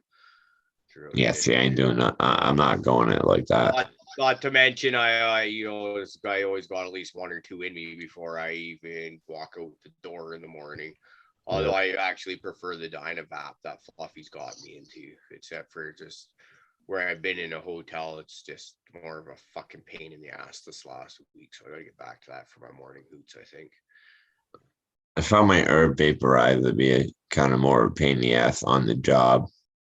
Fucking first I gotta worry about, it getting some paint on it, which isn't a big deal, but the heat up time, and then it lasts a while. So I'm sitting here hitting this thing for fucking 10 minutes. You know what I'm saying?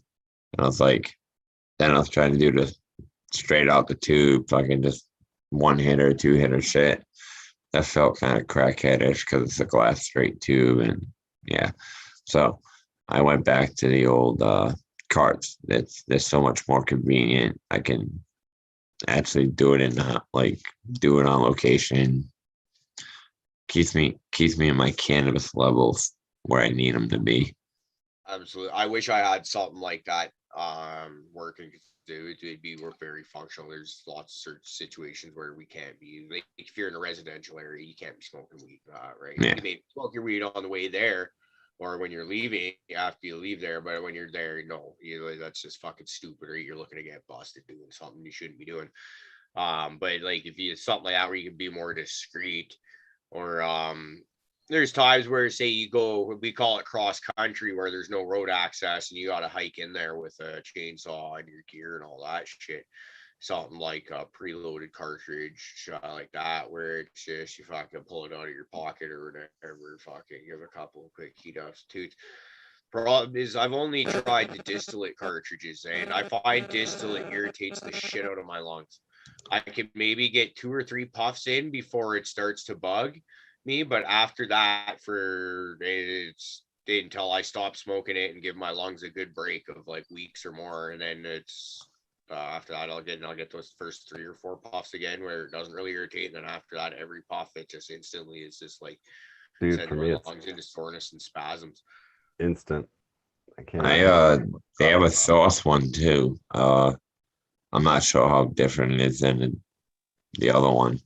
I'd have to look into it, but I would like to try some with because I've heard of people putting hash rosin and stuff like that in those same cartridges that you would put distillate in. Also buy them empty. Yeah, you just buy them empty, unscrew it. Yeah, and so I imagine something like that would be, probably much easier on the lungs, and then you'd still probably get that amazing taste and flavors of those concentrates too, I would think, wouldn't you? Well, we're doing that with the shatter, with the is it a terp enhancer? I believe it's by Cannabis Connoisseurs, I believe. But they make this thing. You take any concentrate, you put it in there, and you add a little heat, add like a gram, and then it turned into a gram of vapable fucking juice, and you just stick it into an empty cartridge. And that's how me and my boy make his shatter into fucking vape carts. The fucking screw on vape carts. He just buys them at like a shitload of empty ones and turns his shatter into that. I'm pretty sure it's a terp enhancer, you know. So it's not made. I don't think it's made from a distillate. He didn't say anything about a distillate when he was making it. I don't know enough about this stuff. I mean, I could easily find out for you and let you know. Wonder if is that the Delta 8 shit, or is it the Delta 8? The DP is always fucking. No, dude, this is like some nice THC shatter, like glass, and you just stick a gram of it in there. I'm not talking about that anymore. I was talking about. Oh, wait, shit, dude. When do we change the subject? Fuck, I gotta rewind. Hold on.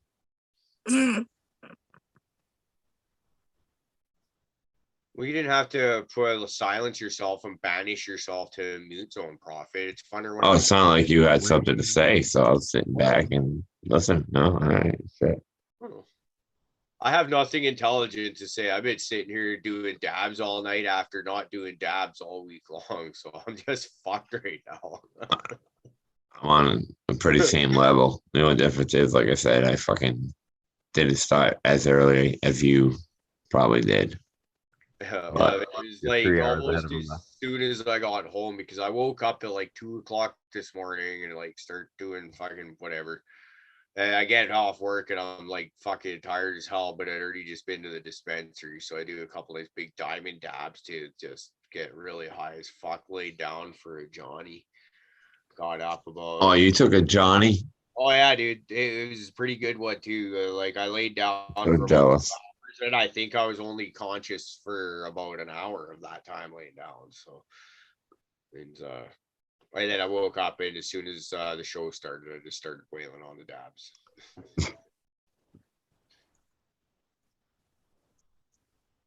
Right on. Well, boys and girls, I'm gonna go to bed. Okay, but first thing, if you could be an animal, what would you be? Man, today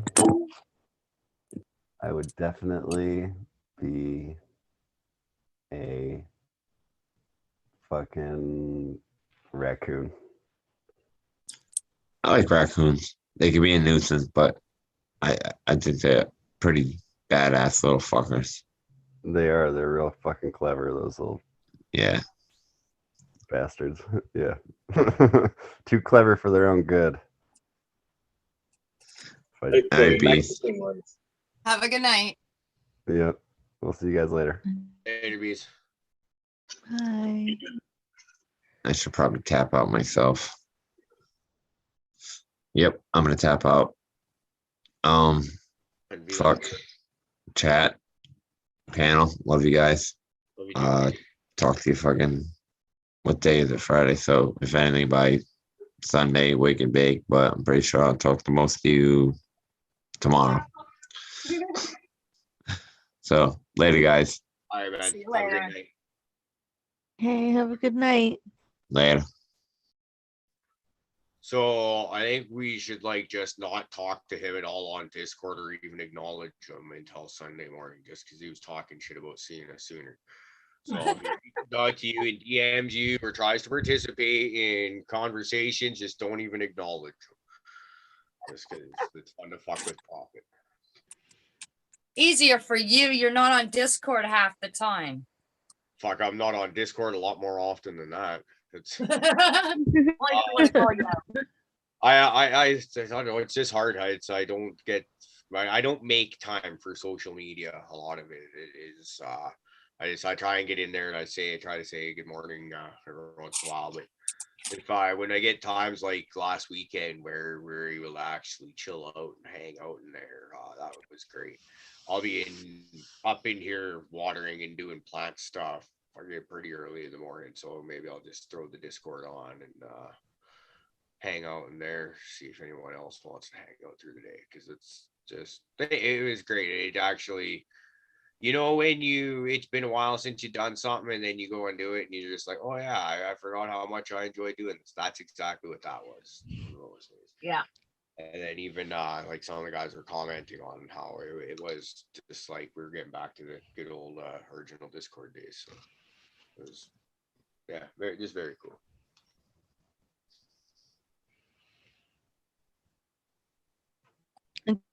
Gonna make my exit too, guys. I got laundry to do still. Okay. All right, you have a great night, Tara. We love you. All Have a right. great night, Tara. I'll talk to you later or later Thanks, while you're doing guys. laundry, sweetheart. Okay. Bye. Later. Bye. Shit, and they're starting to dwindle down. Now you're wondering if we could pull off the show because there's only the 4 of us sitting here. Oh, we could do that. I don't know how much more wind I have in me, but I'm good to hang out for a little bit longer. I've literally got nothing better to be doing at the moment. So That's a good feeling though, isn't it? I could start watering stuff in my veg tent, but it's just kind of when I get home at the end of the day, I need to get on to doing the stuff that needs to be done right away. Because if I get a chance to sit down, it's just my body starts tightening up and getting sore, and I'm just like, no, I'm not doing it. I'm relaxing, going into relaxing. Well, that's why if you've got plans with me to go out and do anything, you'll like if we live close enough to get together and do shit, I'm always wanting to do it like first thing in the morning. Let's get out and do this stuff. Let's be done. Well, yeah, if you have pain in the afternoon, that doesn't surprise me at all, for sure. But that's also come from my entire work life, pretty much has been jobs that start at 6 a.m. or earlier, right? So it's kind of just always been ingrained into the body where I've always been lucky enough to be able to get off early enough to still have a good part of the day. Now, the problem is oftentimes I'm working out in the bush where there's really nothing to do and you're off work. And, but to be honest, it's not like I fucking do anything these days. Anyways, let's face it, I'm fucking boring. I come home and I basically sit in front of my computer and I smoke cannabis. I get to hang out with awesome people like y'all. It's just makes I don't do much either. And do you know how many people want to sit and watch me do that all day? It's fucking amazing. I call Tara my pocket friend because I just carry her around on my phone all day. That's funny. So yeah, that's the power of cannabis. Like you found that, right? For you get into your love of the plant, and then you find Cannabis, the app, get into there, meet that amazing community of people, and then friendships evolve and blossom from there. Yeah, and hopefully because you guys have made me very well aware that my paintings are super cool and not just to me and my family. Hopefully I can make at least a little bit of a living off of it. That would be super neat. But yeah, you guys have brought me a lot of attention for that, so I appreciate that a lot. Well, one of the things we're gonna do is actually on that Discord that we were just talking about last week in that chat, Colton Bridge is gonna help design the Caribou Heart TV website. I kind of am just now thinking about it as my week is winding down and we're talking about it now. But yeah, I'm supposed to reach out to him and just talk about a few things that help him get an idea for what it should do and look like and all that. And yeah, absolutely. And I believe he's offered to help moderate that. So Colton Bridge, again, thank you very much, brother. You are a true friend. We love you within this community, right?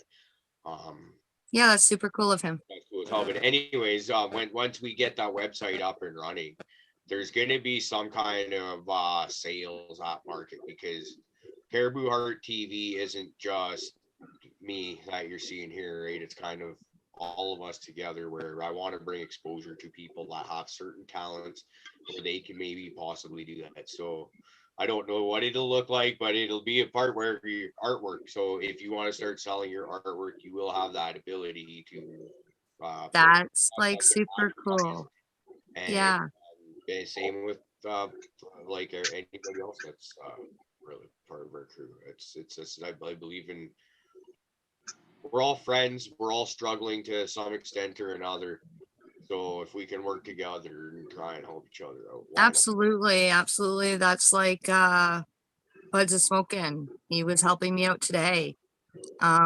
Which is where the camera came in and all this stuff. It's just like, dude, I didn't think of that. Like, and this is why I'm like reaching out, because I'm just a mom of 4 kids. And yes, then I started cleaning for a living. Like, you know, I did a couple of things before that, but I mean, I became a cleaning lady just so I could do my own hours of my own shit and smoke my weed when I fucking felt like it. So I just, you know, I picked a shitty career, but it was because I could be by myself and it worked for me.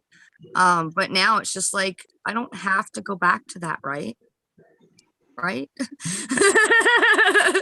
And I don't want to become rich or anything, but like even $500 a month would make me be fine. That's all I really need to bring in to make my, you know, where I'm not going, oh, glug, glug, glug, glug, glug, glug. Oh, hey, I fully understand. That's where I'm at right now. And same with like I don't have say artistic talents for drawing or whatever personally, but I'm really starting to enjoy the video editing process. And while I haven't cranked out anything amazing by any means, I cranked out some stuff that I'm happy with, and I really enjoy it.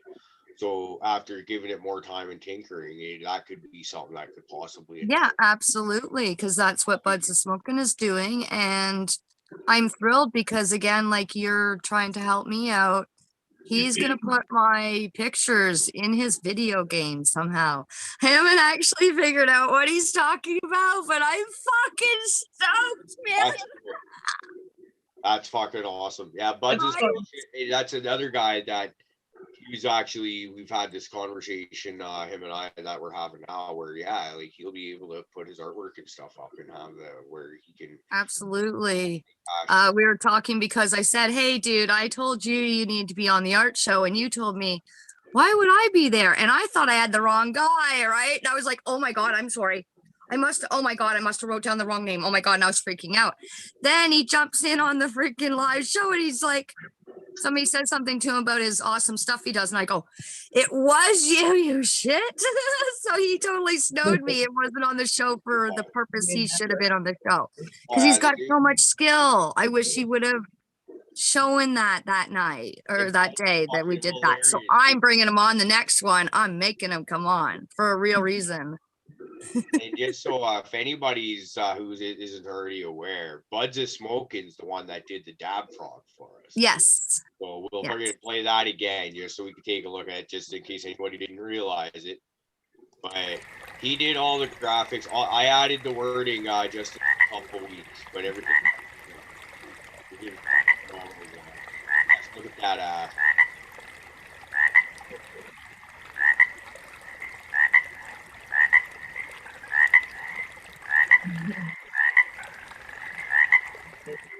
I love when the guys turn inside. So yeah, like if anybody's looking to get some like video work or like that done, reach out to Buds of Smoking. He's on Cannabis, I believe. He also is designing a video game, so he's into that. So if anybody can hook him up to an easy way to distribute that when he's all done, that'd be super cool. Because I hear that's a shit show to try and get from having your video game be really super cool to being like bought and given to people and stuff like that. So yeah, I'm hoping he can get as far as he wants to with that too, because that seems like something super cool that he's doing. He's been talking to you guys about it for quite a while now and certain things in it, and I'm just like, yeah, I can't wait. That's gonna be neat. And I'm not even a video game person, but just the stuff that I hear's in it, I'm like, oh, I might be just a little wee bit. I've been there before, so it's not beneath me to hang out and play video games for days on end. Yeah, I mean, I'm not much of a video gamer either, but it's. I'm not anymore, but I was. I enjoy sitting there watching people play video games. Like I like the graphics and the artwork, and I watch like what's going on, but it just comes to, I don't have the coordination to do even remotely good in most video games. I can't play them now because they're all 3D. Yeah, it's all quicker and easier for me to just hand the controller to someone who knows what they're doing, and it's harder to watch that way too more often than not. Yeah, I haven't been able to play since they became out with the 3 or 40 or whatever the hell it is, where you like bounce into a wall and you're stuck in the fucking corner. And oh my god, that shit used to like fuck me up. And then I'd be like, okay, just take the fucking controller. I'm gonna be sick. What the fuck is happening? And I thought at first it was because I was pregnant, because that's when my husband got me the damn the game. It was green. I don't know, Nintendo 64, I think. So then he gets me that, and I'm like, this fucking thing is making me want to puke like all the time. I said, so put it away. I'll play it after the kid's born. And then I went to go do that, and that didn't work. I can't even watch him play it as a child because he'd get stuck in a corner. I'd be like, oh my god, like I don't know what it did to me, but it fucking screwed up everything in my body. It was like, what the hell? It's like I was right in the video game, getting all motion sickness and fucking I'm gonna drown if I'm in water. It was so fucking screwy. I was like, no. And he's like, but mom, you got to see this part. So I'd be like, okay, like get to the part and then I'll watch. And then he'll be like running or something, and then he'll get stuck and he'll be like trying to swim. And I'm like, dude, seriously, what are you trying to show me? Like, oh my god, tell me when you're gonna show me. Yeah, it was so fucking hilarious. I've never been like that before. Video game PTSD. I don't know what it was, but it was awful.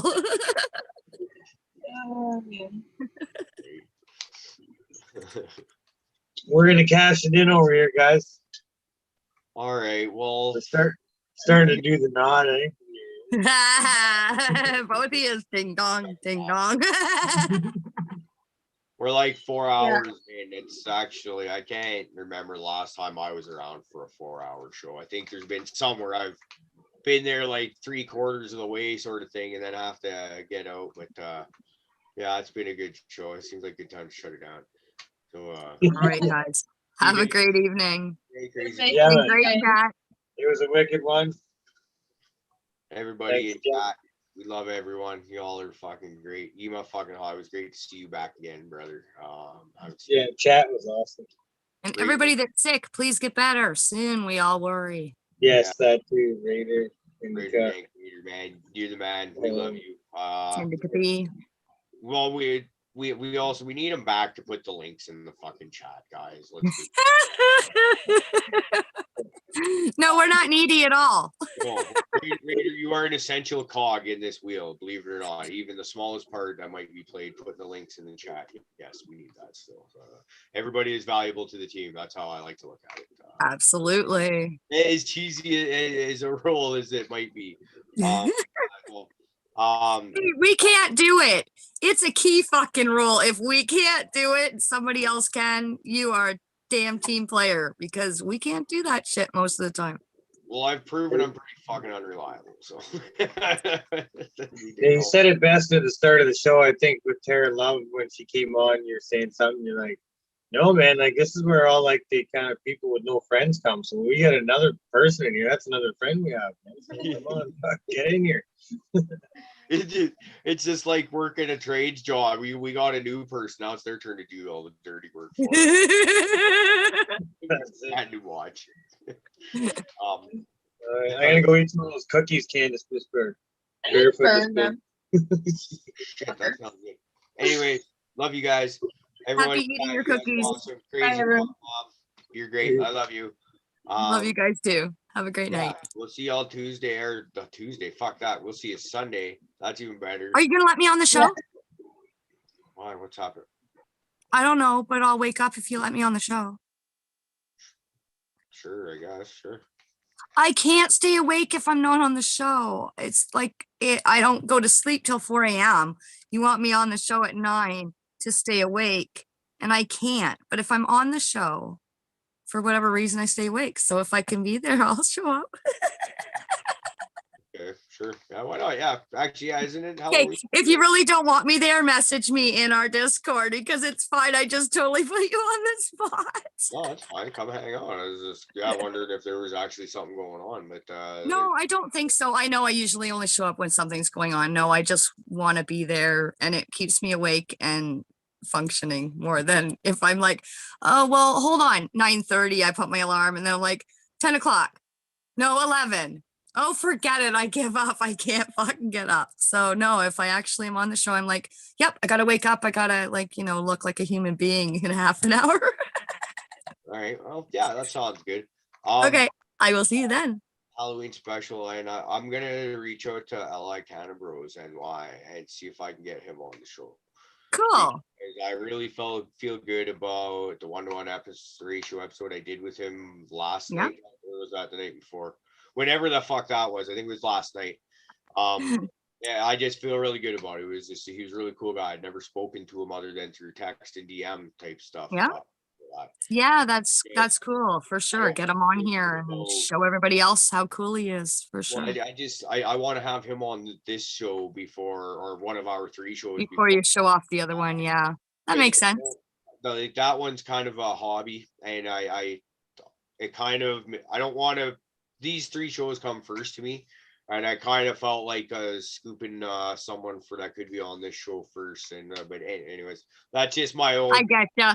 No, I get ya. And you have to have a system. There's got to be some kind of system. There just has to be. So yeah, well, there will be guests, I'm sure, that probably will be on the 1-to-1 ratio that will never even be on our 3 usual shows because they're probably non-cannabis based episodes kind of thing. I feel like, yeah, if it's a cannabis based episode, which this one very much was, I think we should be doing it on here first. People should be meeting them on here first. And then after that, then we can have a little bit more in-depth interview kind of thing and really get to know each other people. Yeah. So that's the thoughts. Sounds good. This dude's cool as hell. So hopefully we'll be back Sunday with him. And finally, for like the 9th time in the last 4 minutes, everybody in chat, we fucking love you.